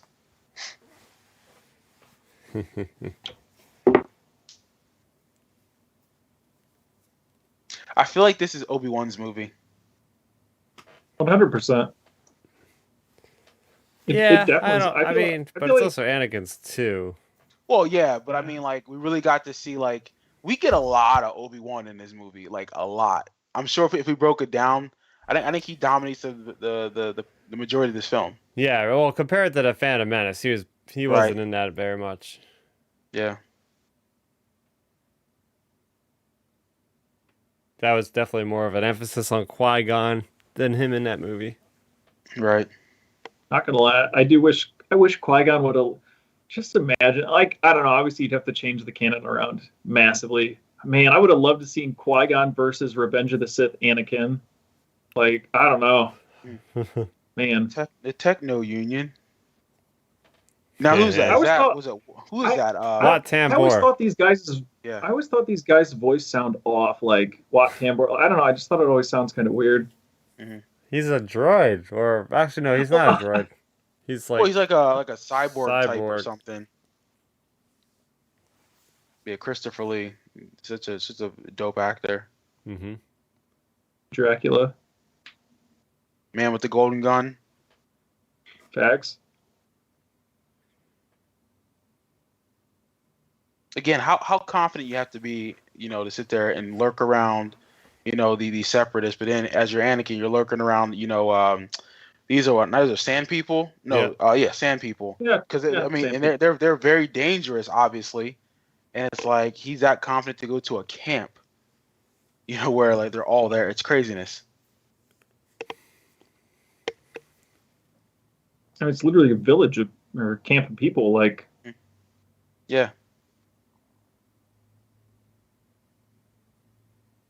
We see those in Mandalorian, those little mastiffs. It was Yeah. really cool how that show really added so much more depth to the Tusken Raiders. All right.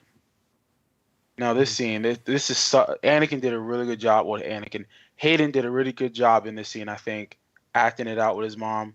Again, he doesn't get enough credit as an actor, especially this part, like because you just again anyone who has a mother can relate to this. As a man, be like, oh, my mom's like, this is nuts. Mm-hmm. I mean, he has so much pent up emotion up to this point in the movie, like him complaining about Obi-Wan and the Jedi, and him complaining about, or well, I guess the pent up feelings about Padme, like all these emotions, and then now his mom. Mhm. But he's probably thinking that I should have been here sooner. I was having a weird feeling about this. Like, that has got to be running through his head as well. I mean, if he had been there maybe a couple days earlier. Yeah. Now I'm complete. Which I did not know she said that when I watched this like the first time. Oh, Like, I that actually makes sense. Wow, that's the first time I actually. Yes, I am. says, now I'm complete. I did not realize that literally until this moment. Right. Mm. That's what I'm saying. Like because she's like, okay, I'm good now. Like you get, and that tells you right there. She held on because she knew, like, okay, my son's gonna be here. He'll find me, and she was holding out for him, which is a great thing. Yeah, I just love this part because you just see the switch turn on. You Yes. see him like taking it in, and you could just see in his eyes where he's just like shocked. "Oh, I'm done with these guys." He goes from like shock, sad, to like angry, and then he's like, "Okay, I'm vengeful. I'm just wrecking everybody." And then that Like, music comes in. I love Qui-Gon's voice coming up. The music Like, build as up soon to as he this. looks up, Yeah. as soon as he looks up, you just see the rage. Mhm. Yeah. Well, you mean the shadow on his face, like. Just slices their effing heads off, dude. Oh, like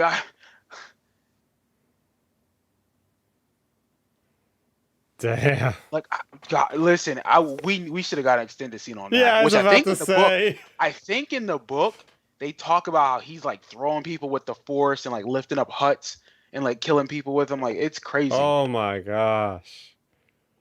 Oh, I want to see that. I know it's terrible because it kills the women and children, but it's like, Yeah. Man. Like I said, it's funny though, because like everyone talks about him killing younglings, but it's like, nah, bro, he ain't the first time he killed kids. Like he killed sand people kids. Like, it's crazy. As a quote unquote good character at this point in the movie. Yes. Yeah. Like, and he knows he did it. Yeah. It's like, all right. I do love the fact that Qui-Gon was trying to break through there to stop him. Yeah, that's interesting, right? He's part of the cosmic force, and he's trying to break through to the living. Yeah.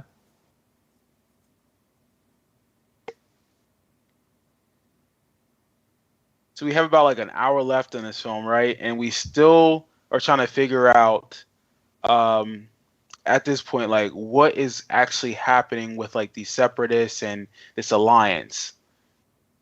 That picture, I mean, they want to break away, but there's still something going on we don't know about yet.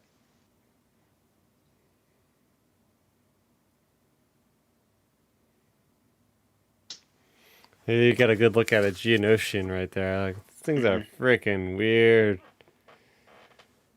Dude, there's no way I can go to this planet because I just hate bugs, and I'll be just creeped out the whole time. Like, nah, I'm good. Like, I'm like Obi-Wan, I'm out of this battle. I'm chilling back on the ship. Yeah. It reminded me of like big horseflies. Yeah. Or this is pretty much like what's that movie back in like the 90s? Tremors or Starship Troopers. Starship Troopers, yeah. Yeah. I like how they pay so much attention to detail. Like, you look at his Jedi Starfighter, and it's got like freaking big ass holes and stuff in it from the battle with Slave One. Like, it's little notice in detail like that just, man, this is Star Wars, man. They do not scrump on the details. I love this shot. I think they used this shot in the trailer. I think it was him like picking her, like walking her around or something. Yep, that was in the trailer. Man, that would be a The spoiler. They just show him carrying around his dead mother in the But trailer. I think how they edited Chris, like we didn't know what he was holding. Like it just, yeah, I think we just got this shot right here, Oh, like without us seeing the body. we had that, and then the shot of Obi-Wan earlier in the movie when he was saying they're building a clone army or blah blah blah. Like that was part of it too. Now this is if people know the original trilogy, this is very much a familiar room. hmm This is where we meet Luke. Oh, do we meet Luke for the first time in this room or no? No, he's outside when we meet him, I think. That's right, yeah. But he bathed the droids in his room at one point. Yeah. Yeah. Always good at fixing I things. think this is like the best performance by Hayden when he's talking about I killed them like animals and all that. Oh, without question, Chris. You won't get no argument from me. Like this, I really felt like this scene explained who he was as a person. You got to see all sides of him. You know, an immature kid or young adult, a child at some point. Then we got to see the glimpses of Vader. Oh yeah, so much darkness. And what's crazy is like she's like, "What's wrong, Anakin? Yeah. What do you think wrong? My mom's dead." By a bunch of sand people. Oh my gosh. Yeah. Well, you got to think too, Milton. Like just canon, like in Star Wars, like also Anakin probably had built up fears of the Tusken Raiders leading Absolutely. up to that. Like as a kid, because they're considered to be monsters. Right. I mean, think about all the trauma that he's been through on this planet. He's like, this place is trash. Yeah.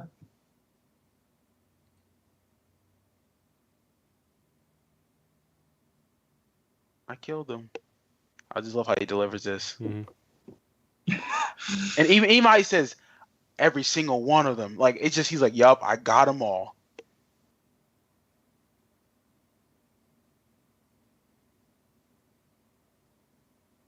Yeah, it's probably definitely. See, was this the moment that pushed Padme over the edge to be into Anakin? Was she like, man, he takes charge? I think so. No, Ben, I'm not I kidding mean, you. jokingly, but I Well, mean, listen, is it him she- showing he's a man, basically? But Yeah, like, but like think about she it. accepts it. She Lots fell of- she fell in love with him, I think, around this point because she's like, he needs me. You know, he's being vulnerable with me. You know, and look at her. Look how she's treating him very motherly right now. Tag raised be human. Yeah. She starts like rubbing his head and stuff. Like she's like, okay, like this guy does care and he's hurting. He's just like everyone else. Look at that. Like you don't do that if you're just friends with somebody like that. You know what I mean? Like she cares for him.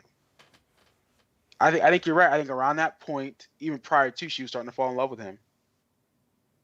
It sounds kind of messed up, but it's like, you know what? I think it started actually from your point you raised earlier, Milton. Before he even left, when he gave her that hug or whatever, when he was talking to her, when she was like, "Be careful" or whatever, I feel like that's probably the starting point. Yeah.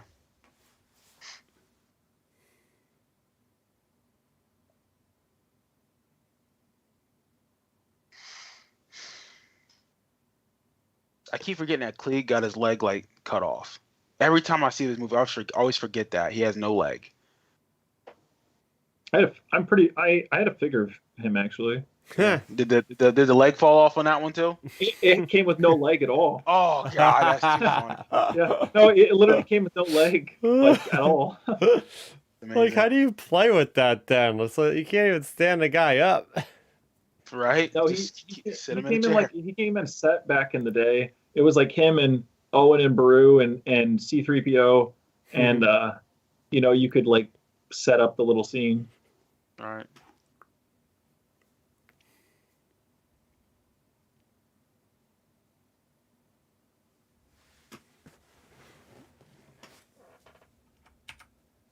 One thing about this movie, I definitely like Anakin's look, like his Jedi look in this movie over over Revenge of the Sith. Really? Why Yeah. you say that? I'm actually kind of surprised to hear that. Yeah, I not his like braid style and stuff. I'm just saying his cloaks. I think his cloaks look better. I think the costume looks more quote unquote like Jedi like than I don't know. I think I like it a lot more in this one than I would Revenge of the Sith. Yeah. I thought he was wearing dark colors because he was just like a dark character. But but I feel like he probably was like, listen, I don't really want to wear light colors at all. That's not my thing.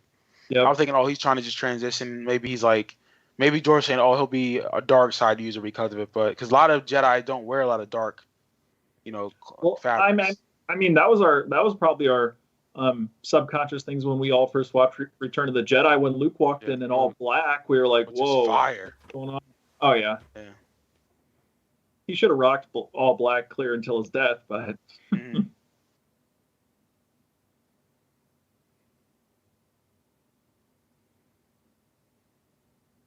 So Mace Windu, you damn well should have known he wouldn't have gone to listen to you.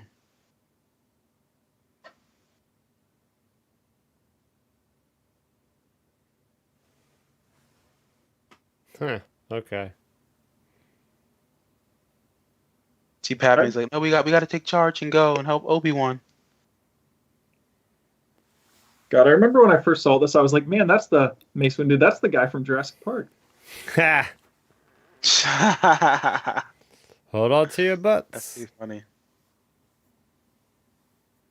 He's like my father. See, again, I think where Padme's like, no, I'm feeling you, but I'm gonna push you at the same time.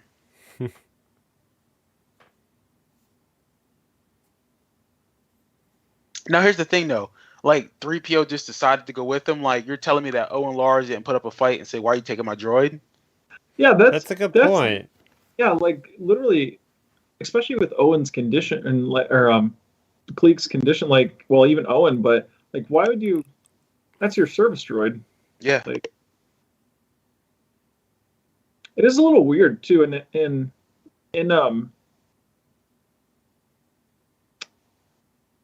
oh wait, never mind. No, I guess I was just trying to think of I don't know. In A New Hope, that I guess Owen doesn't really recognize 3PO, but I guess he's changed since then, and there's probably a bazillion protocol droids. Right. Yeah, they're very common. Who would propose a radical amendment? All right, Palpatine, you know damn well what you're saying. I love an old canon. I'm not sure like specifically why I knew, but I love the reason why like throughout this prequel trilogy, he wasn't able to be detected by the Jedi because he was using like a kyber crystal actually, or it was like a dark kyber crystal, I guess. Oh. Yeah, in like Legends, I guess you would say. Ha! The way he's trying to act like he's his friend, like, oh yeah, but yet I have you locked up. Well, my thing is too with this whole thing that Obi-Wan's on, like, would this like shock you or something if you move around or? Yeah, the way that the electricity is going up his leg like that, I think would be kind of painful. Yeah. Well, I'm sure there's some type of like stabilizers or magnetic stabilizers or something. I mean, again, it's cool to see how they did this. And I love how, like you said, Dooku's trying to be his friend, and then he wants to name drop his Qui-Gon. master. He's like, oh, I wish Qui-Gon was here. Don't do that. You know what I'm saying? Come on, man. Yeah, but it just shows you like how inventive Lucasfilm was or is Right. still.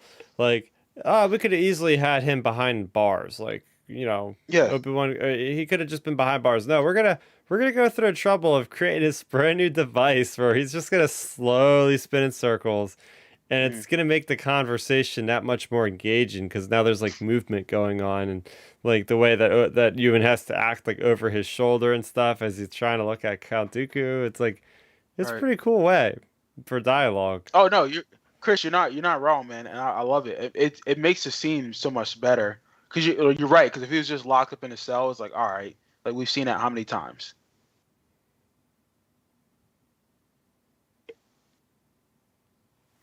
Yeah, but that's interesting about the crystal because I've always wondered like how all of a sudden is like the dark side clouded. Is there like Well, an actual physical object or is it like him just like doing some kind of force move? I know in one of the old like Legends iterations, it was because he went and found some old Sith kyber crystal, like legendary Sith kyber crystal, and he basically was literally keeping it on his person, like when he was around the Jedi. Oh, And it was basically like a stealth device, basically. No, you're I'm saying not sure. you're saying that Palpatine had that crystal on him? Yeah, that was in like some of the old books. It was I don't remember which old book it was. It might have been, I don't remember, but it was like, yeah, he was like carrying like a kyber crystal on him. Basically, that was like basically masking his force abilities or something. Okay. But I'm not sure in current canon. I don't think they've even addressed that, to my knowledge.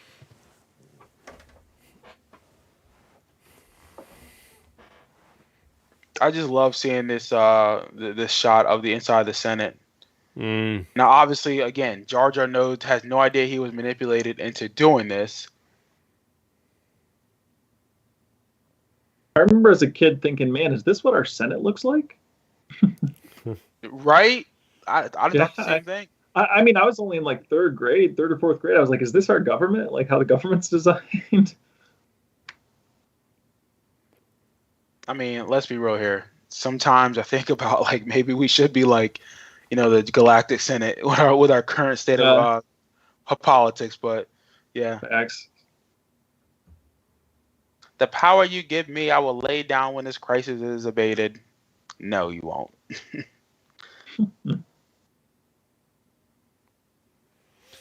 Got Now, obviously, if you were a smart person in the Senate, you'd have been thinking, well, how the hell is he going to create a grand army so quickly? Like, this is crazy. Well, that was the thing I was going to ask you, Chris. Do you know, like in canon wise, what is the Republic's army, or is it just planet by planet, basically?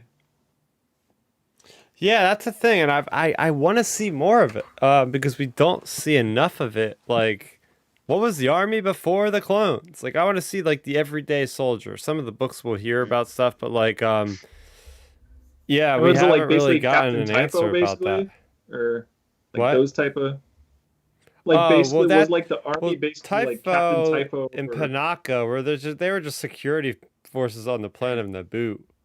So yeah, maybe okay. it was more per like each planet. Hmm. I feel like they probably had some type of like militia for like each, well, for some planets. I mean, again, not like a specific like Marines or Air Force or Navy type, but Yeah. probably maybe like volunteer, like what's the other one? National Guard types. Yeah, well, if we want to go back like 200 years prior, the High Republic, the army is basically like you just explained, like they're more small. There's not like this huge overarching thing. In fact, there's some people like currently want that in the High Republic, but currently it's just like, hey, each planet has their own forces, and we have a couple frigates and stuff, but it's not like an empire by any means. This is cool. I like all the effects of the smoke and the way they just enter. It's just like very creepy. Even the way the door is designed is nuts. Mm.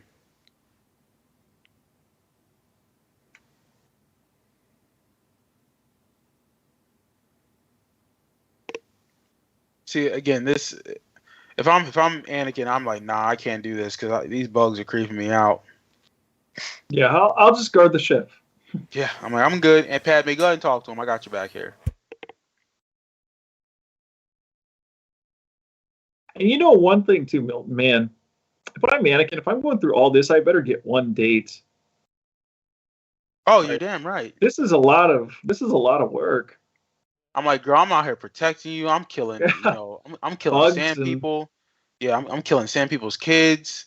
I'm out here though. I'm in a bug planet. It's ridiculous. My mom died. Like I'll be like, I'll be guilt tripping her. I do love also, leading into these scenes, we're actually going to be getting, R2's personality finally. Yeah. Yeah, oh yeah, for sure. Yeah, right. This is the first adventure between R2 and C-3PO here. Right. You get that classic I think one of the biggest reveals of this movie is just the fact that R2 has rockets, like he can fly. Yeah. Yeah, that was a new thing for sure.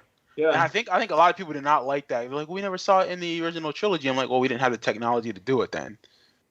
Like. And R2 was never in a situation in the OT where he'd have to use that.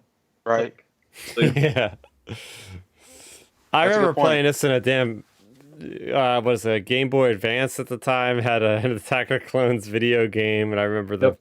this level having to time your platforming to go between each one of these things. Right. Oh yeah, the Lego game for this was a lot of fun too back then. Oh, can you imagine a new one coming out? How this level's gonna be? Oh man, Can't wait. there's so much going on with the CGI. Like they probably look at this and it's just like blue screens everywhere. Yeah, I think a lot of it was, especially when she was running through that little corridor.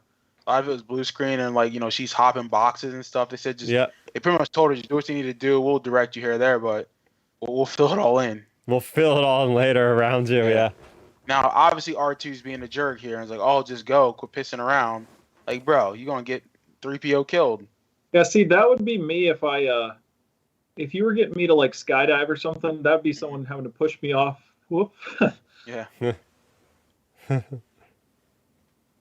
definitely scared of heights. There come the rockets. This is cool. Yeah. I'm like, oh, R2's fire. Like I'll never forget that because it was like, man, what in the world? Like that totally blew my mind when I was younger. I was like, then when I watched the original trilogy, I'd be like, wait, he has rockets right now inside of him. Yeah. But I love the cue of like the Yoda theme. We don't really get a lot of that in Star Wars. Yeah. That little theme right there when Anakin was just slicing away the arms, epic. Yeah, this is the first part that R2 really well, not the first part, but he saves the day in this movie big time with Padme here. Mhm. All right, now this is where I thought the movie got a little silly with this particular scene. I didn't like this part. I'm like, all right, like come on, like I know you gotta they gotta switch it up. I get it, but I'm like, all right, this is a little corny. Jeez. I'm so confused. I love the technology of the Geonosians though, with like this wave blast type of weapon. It's almost like a force push. Right. Oh yeah, that's love one of this- the I most love fun this things in Battlefront. Yeah. So I remember when I didn't see this in theaters. I saw this like at home in theater, but I remember my buddy telling me, he's like, yeah, Anakin gets his arm cut off. Spoiler. And I thought this was the scene where it happened. I'm like, oh my god, they're gonna slice his hand off with with that thing. Like, Yeah, that would have been brutal. like I was like legit thinking that. I was like, oh my god, that's how he loses his arm. I'm like, that's nuts, but yeah. That would have been wow. Legit, That I'm not would've- even kidding you. Like it makes you would've think about it, because I was like, oh, like they're Uh-huh. gonna cut his hand off this way. Those big ass blades. Oh my gosh. Like that would suck.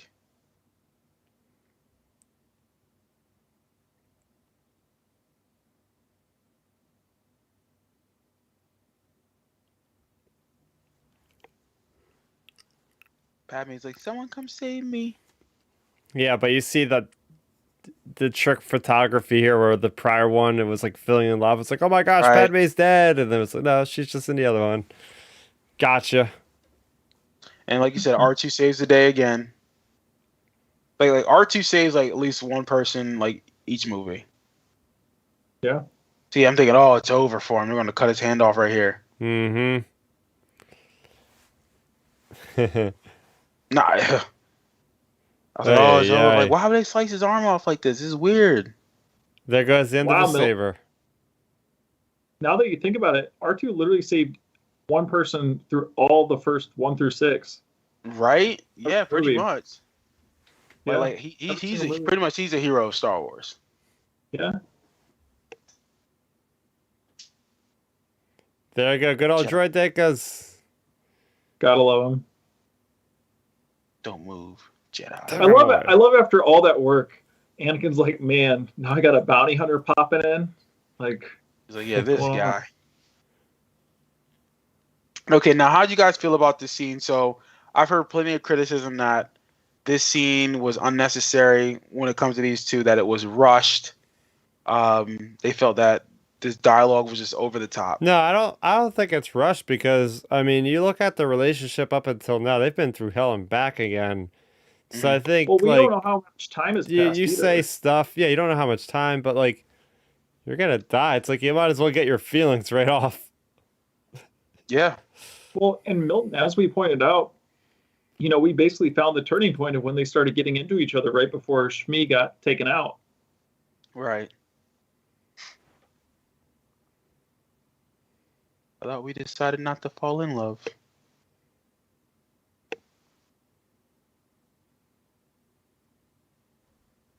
Yeah, I think they have good. I think they have good chemistry here. I mean, I don't think it was rushed. Obviously, if this was a Zack Snyder cut, we would have gotten more of this. True. I mean, again, I'm fine with it. It works for me. But this was the Across the Stars theme. I like this Yeah, theme. I like this theme a lot. And this shot though, I love how they pan it out. Yeah. Like you're Yeah. like you get it from Well, their it's like perspective. us. You get it from Yeah, the it's perspective of like, perfect oh looking. my gosh, what are we getting ourselves into? Yeah. There's hundreds of thousands of these people just.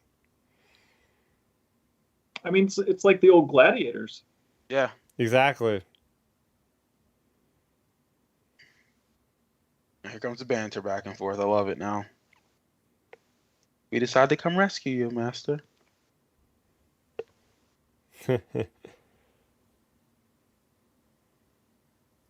She's always got a backup plan.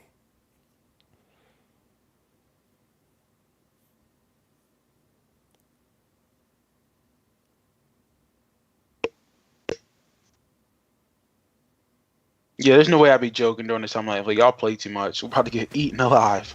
Yeah, I would be like scrambling to get unhooked and run. Good job.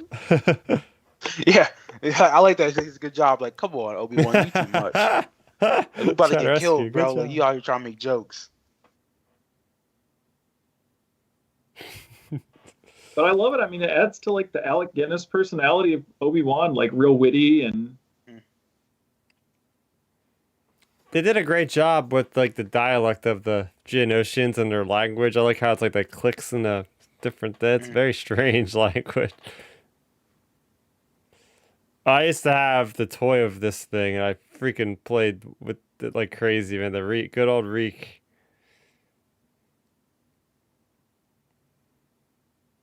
So many awesome creatures, man. Even from that thing that the Geonosians riding is pretty cool. It's like a little dinosaur thing. Right. Mm-hmm.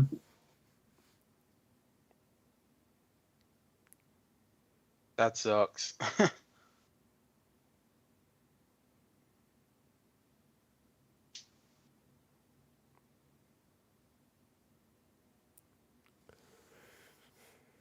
Now, is that Poggle the Lesser who is leading the group? Like, he's making sure. Okay.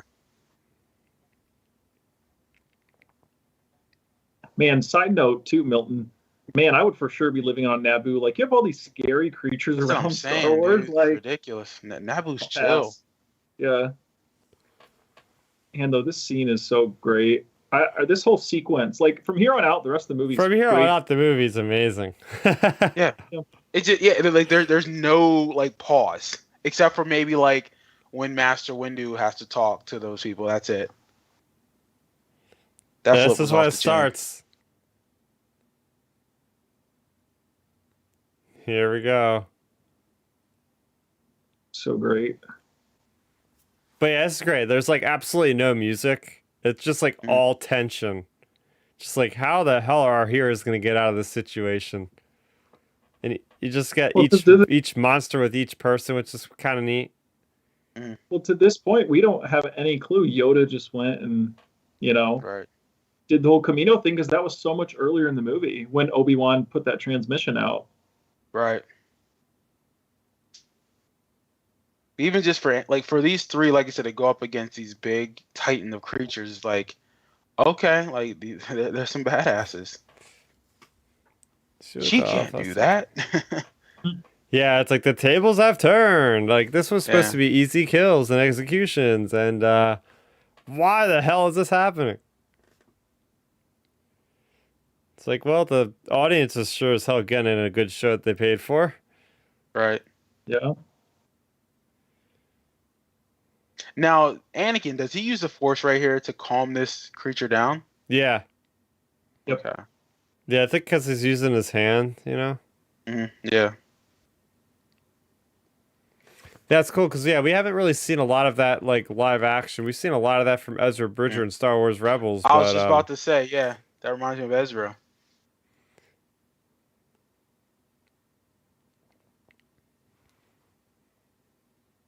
here's the music. Yep, Uh, this is when it all yeah. starts going down.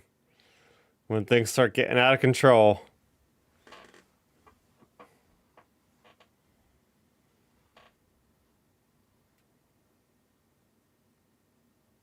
It's just so good. Yeah. Well, you can definitely tell George Lucas took inspirations from like those old like 1930s and 40s, gladiator type movies with how they're Uh-huh. portraying this. Yeah, Well, Milton, think about it. At this time, Gladiator just came out, what, 2000? 2000. Yeah, So, right. Well, I'm even looking at like the Ben-Hur movie, that yep. type of stuff. Like you can clearly see some of those influences in here. Um, yeah, it's pretty dope. Yeah, stuff like that where the acolyte just pulls it out and cracks it in half. It just adds so much to that character. Just Mm. little things like that.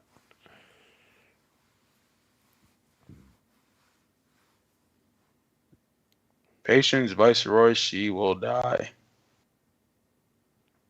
God, Christopher Lee's so great in this movie. Mm-hmm. This part is so badass because I like when you see him walking. Now, did you know that was Yep. Mace Windu? Not initially. Yeah, like this was tight, and obviously you get the shot here, but it's like, oh, he's not gonna like just run up on him and just like kill him. Yep. Fire, dude. Well, I love how confident Dooku is, too. He just stands there real still, just fine. Even Django, he's like, man, you ain't gonna do nothing. Oh, you see all the lightsabers lighting up in the crowd? Yeah. This is Now was that awesome. Shock T? I Shock believe it T, Barris was. Offee. Was Kit Fisto there too? Yeah. Yeah, Kit Fisto's there, Plo Koon, pretty much Yeah. a good chunk of the main Jedi. Right. Well, it's cool because in that Shatterpoint book, the Legends book I read a couple months ago, like this is a turning point for Mace Windu because he's so angry at himself for like not having taken a shot at Count Dooku and ending the whole Right. thing right then and there. Right. Like he could have taken Count Dooku on and just killed him. And Now that we've Jedi never charge, seen a swarm of Jedi like this. Never like at this I point. want to see that with the Old Republic, but on the other side you have Yes. a bunch of Sith. Like have like 20 versus 20, just bam. Mhm. Die, Jedi dogs. Chris, you're so right about those weapons or how they have those sonic booms within. Like that's pretty dope. Yeah. It's a really cool, clever piece of technology that stands them Yeah. out from everything else out there. Talking about Ben-Hur, they literally have a freaking chariot and they're just Yep. riding around on it. It's pretty Yeah, awesome. because it's like, this shot right here was like really nice. They're just mowing through guys. Yep. Just mowing them down. Yeah, right there. Yeah. And then Boba, this is his look at the Jedi, just like, oh my gosh. Do you think we'll get a flashback of this in the Boba Fett series? I Of mean, like they him. could see like why he hates the Jedi so much. Yeah. Right. And Mace Windu. Whoop. Side note, keep in mind when he chops his head falls out of the helmet and you can see it. Yeah.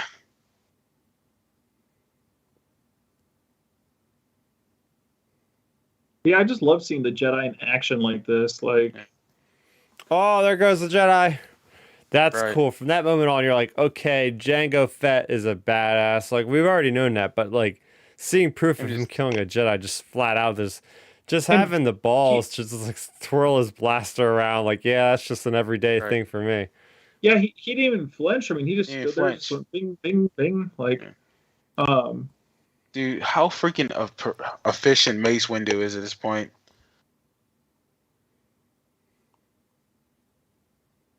If Like only honestly, Jango's freaking pack was not damaged from the reek, he would have gotten out of there from Mace. right. yep. Because you see him trying to use his jetpack, like it's sparking, and he's just not going anywhere. He didn't realize that it was 1. Wow. Done. Yep. Ah, that hurts me, man. I want to see more Dude, even Django. Dooku was like, damn. Yeah, even He put Dooku him was out. surprised. Yeah. Right in front of the kid. He's like, oh, he's like, damn. He's like, I knew Mace was nice, but not that nice. Yeah, The question is, vice president so almost got killed. did Mace? Mace was definitely looking at Boba after that, though, right? I don't know. Because I feel like he felt guilty because when he had that look, it looked like he was like almost guilty. Yeah. Yeah. I think Mace was just so caught up. He's like, I just want to get rid of these people. Like Mace don't care. You call this a diplomatic solution? I call it aggressive negotiations. Aggressive negotiations is the Lego mission for this. Side note. Yeah.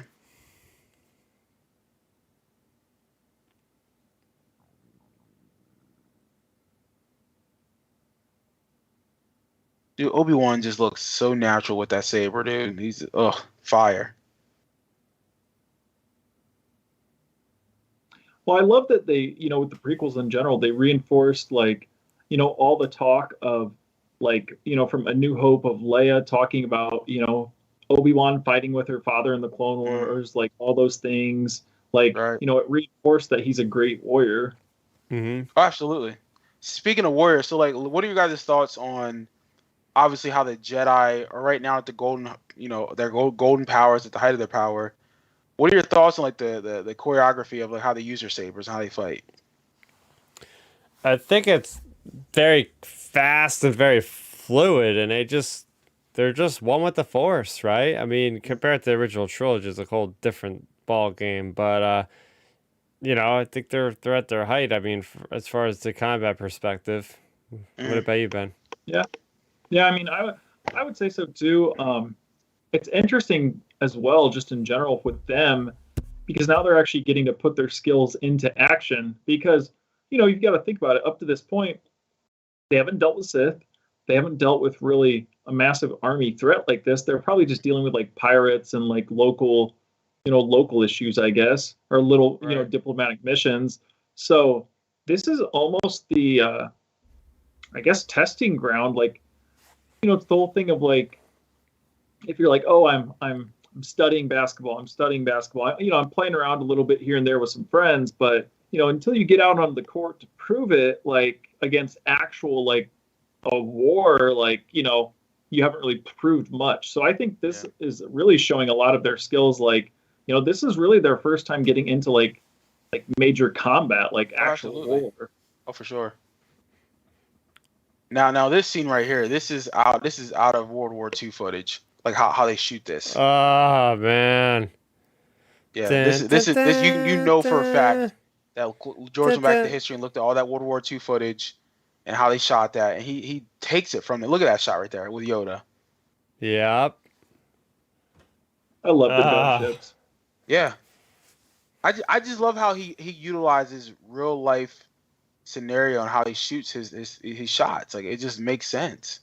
Well, that's why these movies connect just subconsciously with even just kids, because when you're a kid, first through 6th, 7th grade, you've learned about World War II, so all of this imagery has been already implanted in your head, basically. Right.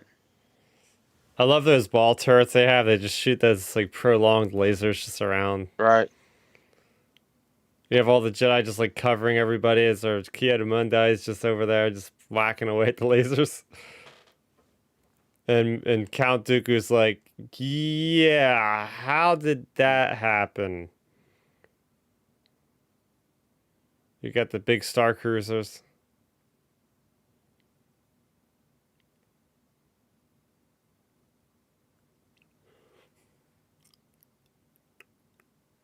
There we go. The creation of the. That's the start of Boba Fett. My question is too, how did 3PO and R2 get back to where they would be? What do you mean? Like, because they were in that They arena. walked. Oh, you mean? I'm sure. Yeah, I'm Yeah. sure. I'm sure Anakin and them like went through that and get like. I'm sure they went back to get them eventually. Yeah, I mean, that's just a little thing, but Yeah. Aim for the fuel cells. This is the official start of the Clone Wars. Clone Wars. There it I is. remember This playing is this. it. I remember playing this level because this levels of a Clone Battlefront. War game. Or the Yeah. game too. For Xbox. Yep. The good old Clone Wars game. Fire, dude. And there you go. You see the Even though Death that, Star I on had the no left. idea that was a Death Star in the corner. Never knew that until like I started watching this later. How did a Jedi come up with the army so quickly? Don't BS nobody, Dooku. You knew about this.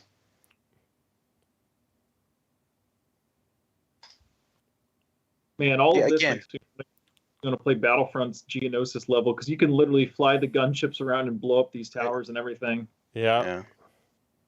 So when you guys saw this for the first time, did you notice that Death Star was back there? Like the plans for Nope. it? Had no idea. 100% I spotted it. You did? I for sure did. Oh. 100%. Yeah, because I remember I pointed out, I was like, that's the Death Star from Episode 4. I had no idea. Sure. Oh, there goes the ATTEs. There's so many cool vehicles. Like, as a person that loves these vehicles and different things, I'm just like, oh, this is heaven. You got these spider droids. You got these different Techno Union ships. You got walkers. See, you got this Hellfire is what we were droids. missing. Chris, I hear your excitement, which is what's up, because this is what we were missing, I think, in the sequel trilogy. Stuff like this. Well, I love the, I don't know, like the Rolly droid ships that shoot the missiles. The Hellfire droids, yep. Oh yeah, Hellfire droids. Yeah, I love those things. Like they never show up again. Even in the Clone Wars, we don't see them ever again. It's weird. This is classic. Like, that's so World War II right there. Yep. Like that angle, seeing everything getting dropped off. Yeah. They're just airlifting ATTs. Like, that is just so cool. Wish we would have seen Delta Squad in this.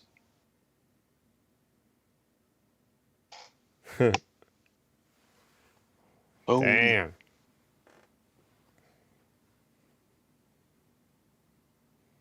This is not looking good. I love how Vice Gunroy is just a little, like, he's such a scaredy cat. Hey, he's what we would be in this situation. We'd be like, hold on, let's You're damn right. Let's get out of here, guys. I'm like, all right, man, it's on a retreat, bro. Come on.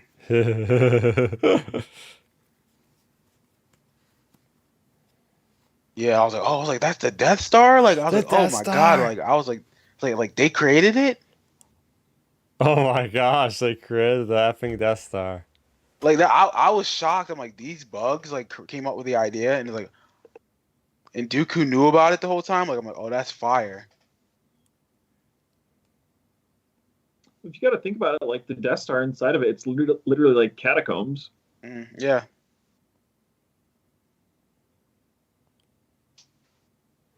Yeah, you're right, Chris. This is World War II. This is Vietnam. Now we just said, you ever guys see the movie Platoon with Yep. With yeah, this just pretty much we need those characters to show up now. Yeah.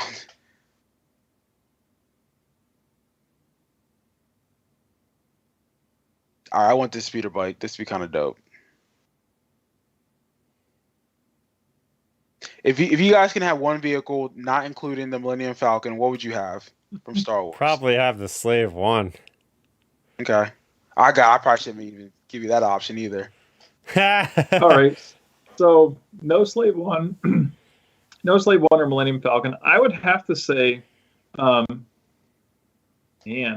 I'd probably have to say Darth Maul's Sith Infiltrator. I love that ship. It's a good idea.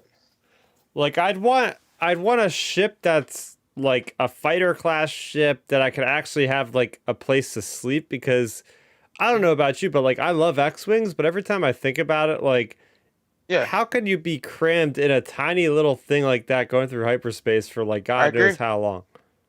Well, it'd be like sitting. I mean, like an X-Wing. Think about it. You'd be like, are your legs up and down? Like, are they flat? Like, because if they're flat, it'd be like you're sitting in like a NASCAR like car or something, you know, or like a Indy car basically. Yeah, I'll take the Ebon Hawk. Oh, I was thinking. I was gonna do another Corellian freighter. I was gonna do a YT-2400 AK, the Outrider from Star Wars Shadows of the Empire. It's basically Millennium Falcon, but not. Oh, is that? Yeah, I got you. Yeah. Yeah. I'm sure I can think of a better ship if I keep thinking about this. I'll just take a Death Star, but make sure the hole's covered. Right. See, here's the thing about this scene though. Like, how do you let these little ass ships blow you Yeah, out these the little sky? nuisance ships. Yeah. Y'all should be having backups on like guns in the back of your ships. Like, this is ridiculous. Padme.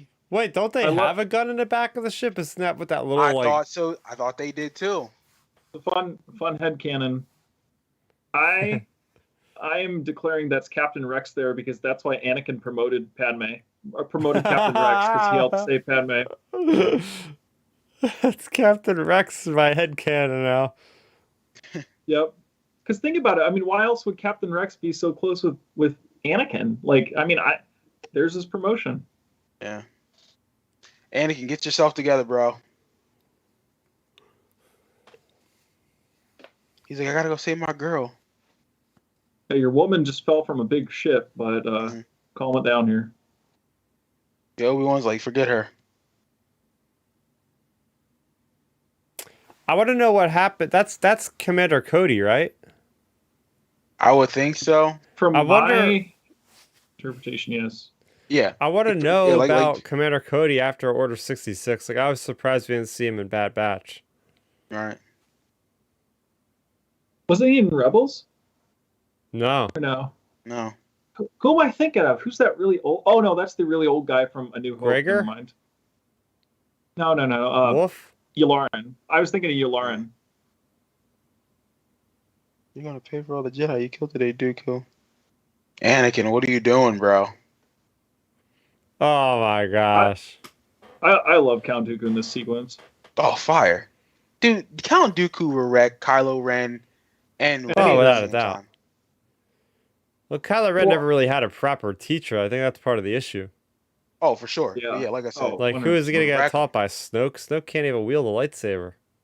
facts. He can show him how to True. use the Force pretty decently, but he never got Yeah. proper lightsaber training. Well, actually, I mean, not really. I mean, Luke would have trained Kylo to fight, so it's... Yeah, he would have. He would have. I mean, people forget Kylo was 30 years old in that movie. Yeah. So, But I mean, yeah. Luke really was never properly trained as a swordsman either. True. I mean, Yeah. that's I do why I like was. this battle. No, go ahead, Ben.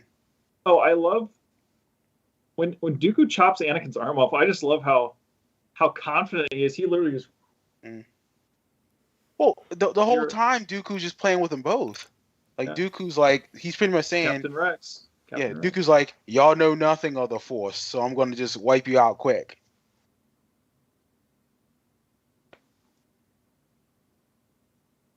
Yeah, Dooku wasn't messing around. Like he just said, I'm gonna play with you for a minute, then I want to take you out. I honestly think he was gonna kill Obi-Wan here.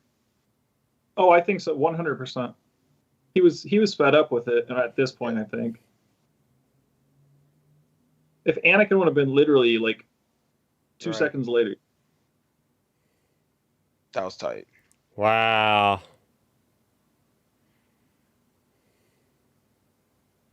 I remember my buddy in middle school was saying like, "Oh, the reason why Anakin lost was because he didn't know the old ways of the Sith or the saber techniques." I'm like, "No, he just got arrogant, and Obi-Wan or Dooku just wrecked him." Mm-hmm. and Dooku at this point, think how long he's been a Jedi / Sith, like Yeah. for what 50 years, probably 60 Right. years, maybe. Probably something Well, like that, well, yeah. Well, they said Dooku. I'm pretty sure in the books they talk about this, or canon, or something, or legends even. He's a really good swordsman. Like he was. Yeah. really Yeah, he's one of the best. Yeah. That's why his hilt is designed like it at an angle. Well, Right. in real life, like bringing in like real life perspective on Christopher Lee, like he's a trained swordsman. Like he Yeah. did so many movies. He was like the go-to guy to do like sword stuff with in the old movies. Yeah. Right. So it's cool that like they made his character Count Dooku to be basically just like him in real life. Yeah. But like No, Mace obviously we didn't Windu know and this Count was Dooku going are to probably the occur. best. Yeah, Mace Windu and Count Dooku are probably the best swordsmen in this era. I would say. True. Yeah. Now, This is honest answer, guys. When we first saw this, did you anticipate what was going to happen? Like, you know what was going to happen? Kind of, because I think I've seen a trailer of Yoda flipping yeah, around. there was a trailer, Milton. No. They didn't show them fighting in it, did they? They showed the shot where he whips it out and goes. Like, Yeah, but Yeah, you that's didn't anticipate what you're going to see though, like how he moved. oh no, Oh no, yeah, no, no. definitely not. That was a surprise. It's like, okay, Yeah, he can actually flip, but then he instantly has to go back to the can as soon as he right. extinguishes his energy. Yeah. So right We now got this is Gandalf and who's the other guy from Lord of the Rings? Saruman? Yeah. So that's what they're showing right now. Then he's like, well, our powers ain't going to be nice against each other. Let's just break out, well, the lightsabers. here's the I thing, love Milton. how we see a Jedi like absorbing Sith lightning and then reflecting it back. That's a first. That's a really cool way of using the Force. Well, think Yeah. to this point, we've only seen like Obi-Wan get zapped, or well, all these guys get zapped basically, and even Luke. I mean, he gets zapped. He didn't absorb Palpatine's like. Right. So it's like, what in Yeah. the world? And the interesting point that's coming up too, Milton, like you said, I have to go back on the sequel rant, but Dooku's saying, you know, we're our lightsabers, our skill set, it's a skill, like it's Mhm. something you have to learn and train, like, compared to other characters in the sequel Right. trilogy. Yeah. Like, that's all I gotta say. I got you. But nah, this still holds up. Oh, 100%. Oh yeah. And just the fact, like, Christopher Lee, like, or Count Dooku fighting I don't know how tall Yoda is, 2 foot. Mhm. Like, Because Yeah, Christopher stuff Lee like in that. real life is like, well, when he was alive, he's like 6'6". Yeah, yeah, I'll he's say he's tall. so Yeah. Fought well. Old Padawan. And I was like, oh wait, he taught him? Yeah. That's why I like that we'll Dooku audiobook so much. I gotta go back and listen to that. There's a lot of stuff between Yoda and Count Dooku. when I heard that scene, the first time I heard it, I was like, wait, he taught him and he taught Qui-Gon and he taught Obi-Wan. Like, it's like your grandpa, like, like passing down skills. Right.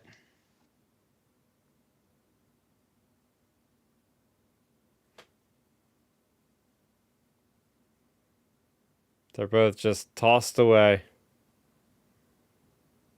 And now we got the old master. Now, what's funny about that scene we just watched, there's something I saw on the YouTube, like this old like Aikido master who's really old like Yoda, who will flip around all the time and fight like these young like martial artists. But then like at the end of the fight, he would just go back to just reverting, just being like older and very like decrepit looking. I truly think that's where like Obi-Wan or where George Lucas took that inspiration from. Just like these Oh, old martial artists that can like in their 50s or 60s that seem like they're not strong and efficient, but no, like they can actually like bring out their inner chi and just like go rapidly for like 5 or 10 minutes and fight. oh, 100%. Now, does she kiss him right there when they hug? I thought she kissed him. Couldn't I don't make it know. out. I think she did, and I should tell you something right now. I'm like, man, what are you doing, PDA, in front of everybody? Oh Yeah. man, here we go. This is great. Just seeing the Yeah. overarching plan of Sidious come to fruition Right. and seeing his new hideout in the work Mhm. center of Coruscant. I love how they incorporated that into Clone Wars too. Yeah.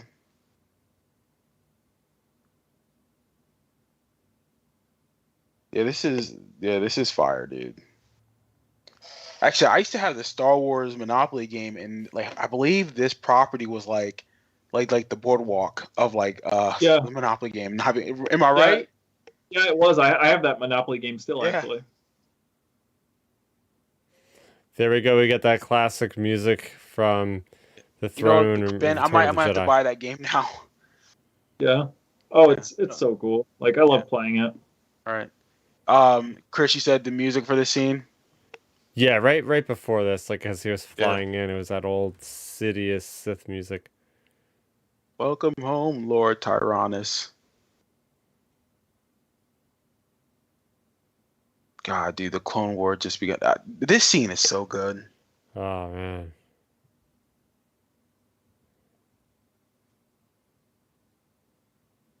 See, I love how they color this. Like, like, all right, the galaxy's changing, the Republic's changing. Like, there's so much symbolism with how this looks and how it's shot. Ah. Yeah, the rising sun. It's like a new day has dawned on the Republic. A Right. new war has started. The galaxy has never seen to this scale in literally like a millennium.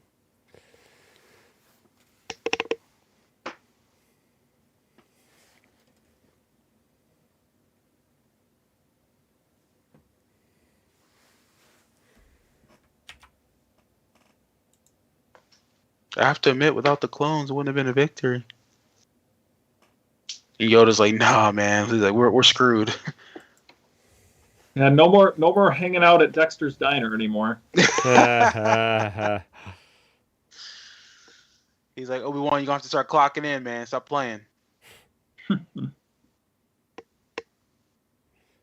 Iconic. This is the strong. This is the best scene in this movie, without question. In my opinion. In my opinion, I'm just saying, It's like, so this scene in iconic. It's particular. like the beginnings of the Empire right before our eyes. Well, here's the thing, though. You guys, look. This is the top 10 scene in Star Wars. Oh, I love it. It's Like, really good. I mean, if anyone argues me on this, that's fine. But I have to say, this is the beginning of the Empire. Like, this has to be in the top 10. And you just And see all even these look at poor how senators. Bail Organa just hits his hand. He's like, man, Yeah. we're screwed. Yeah, you see him. Like, and Palpatine's just loving it. Again, like you said, Milton, if you're an everyday citizen, where did they get this army from? Yeah. Yeah, Bail. He's like, yep, we're screwed. That little hand gesture. Yeah, That place is your the retirement first package sowings now. of the rebellion. Right. Yeah. That little Now, I remember hit when of the hand on the balcony. I remember seeing this scene with my dad, and he thought she was pregnant in this scene. I was like, no, Dad, I think this is how her dress looks. He's like, oh, no, she's pregnant. I'm like, no, Dad. Like, she's not pregnant with the kid yet. Like, it's how the dress looks. Well, I mean, you never know. I mean, based on up to this point, if you didn't know the time Right. gap between the two movies, True. Just a lot of the moments where they were alone together. Yeah. Now, I know in the book, Palpatine knew they got married because, like, the wedding clerk, like, he knew him or something. It was weird. Like, in the book, he says, like, oh, I knew you were married the whole time. Hmm. Yeah, Palpatine knew in the old stuff. Yeah.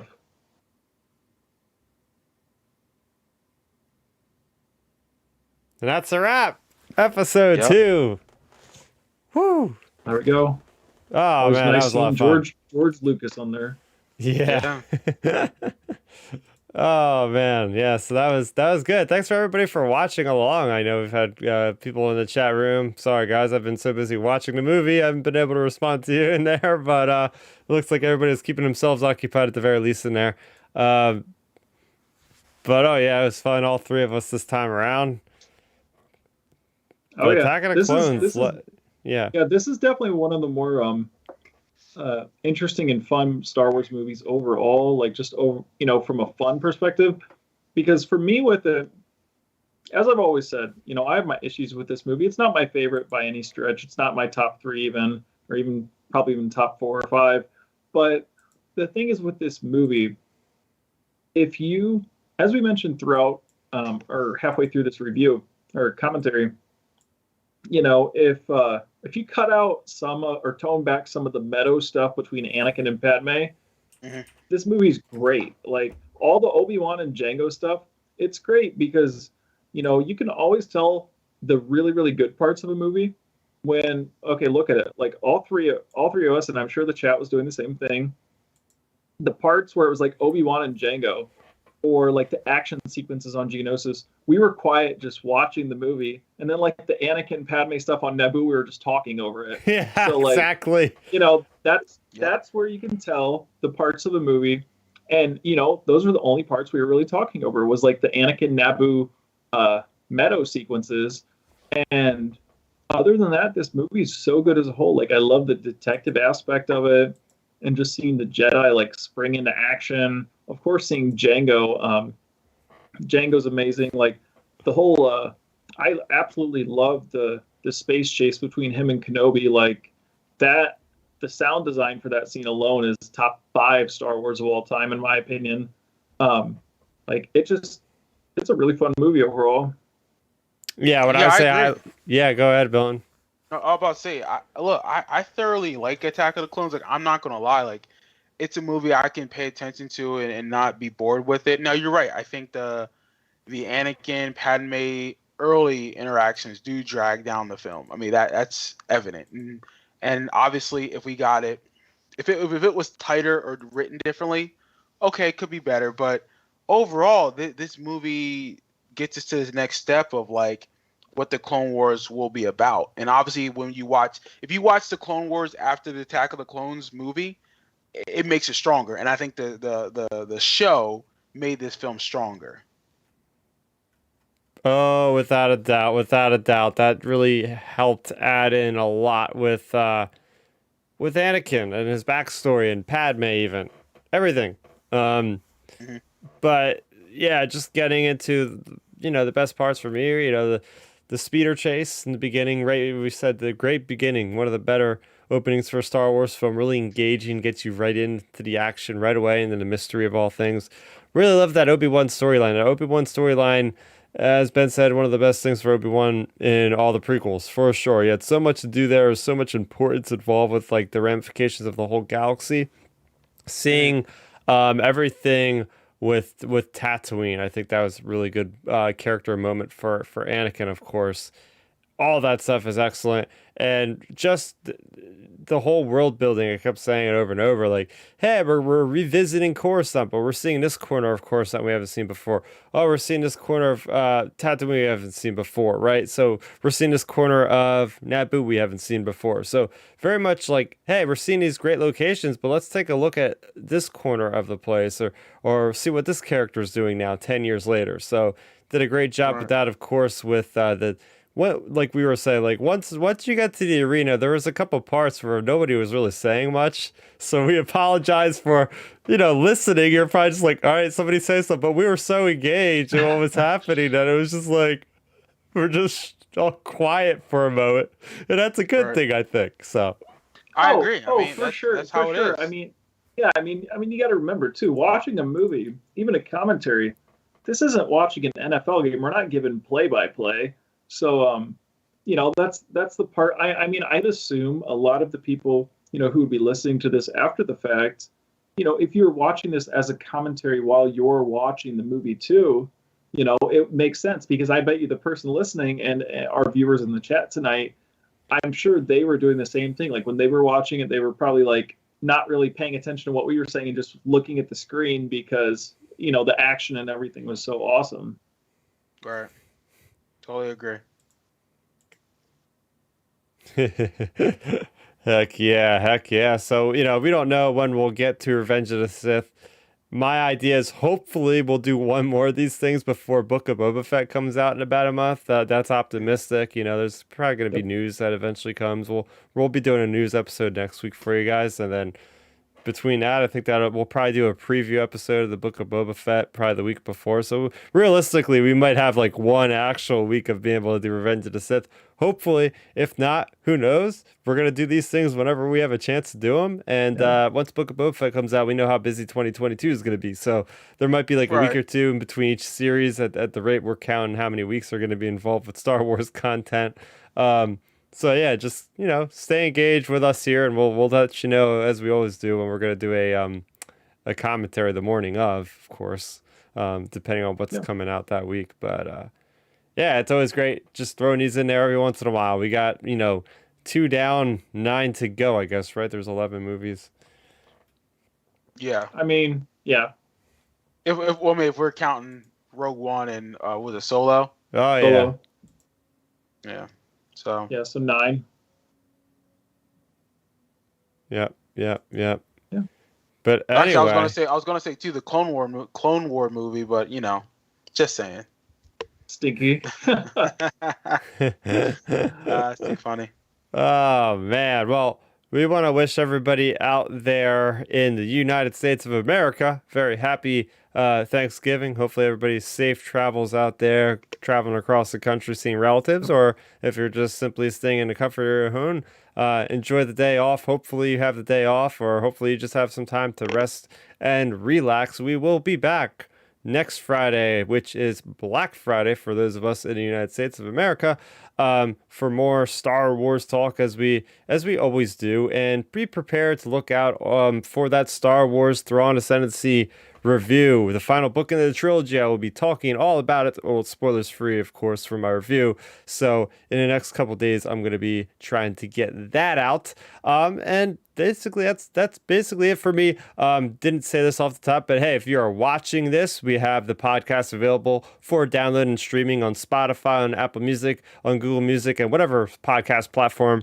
you like to listen to your stuff on. And if you're listening to us, you could always watch us live. You know, there's a couple of moments where I showed off my little Jedi Lego or my Thrawn book. So, you know, I try to throw you guys some bones that are watching for incentives every once in a while to make it more interactive.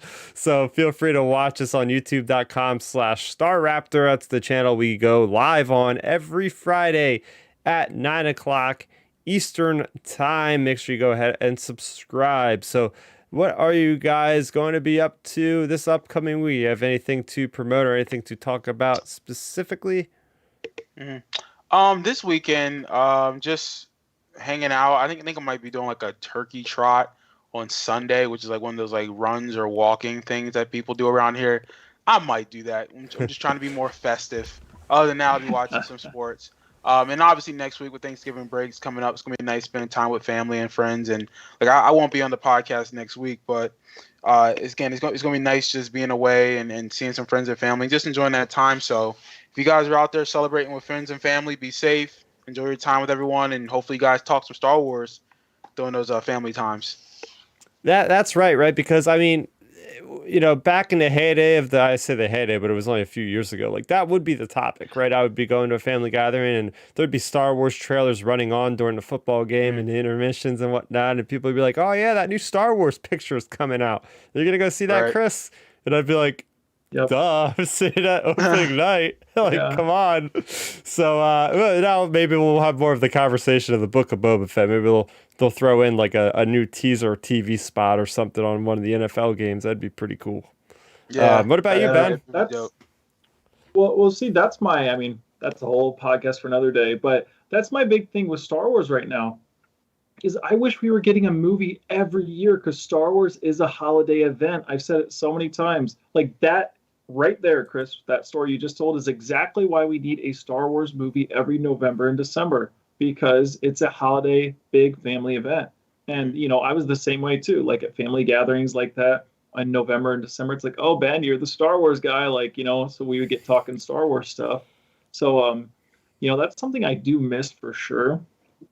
And then in terms of like plans and stuff, you know, as we said, I'll be here next Friday on the podcast as well.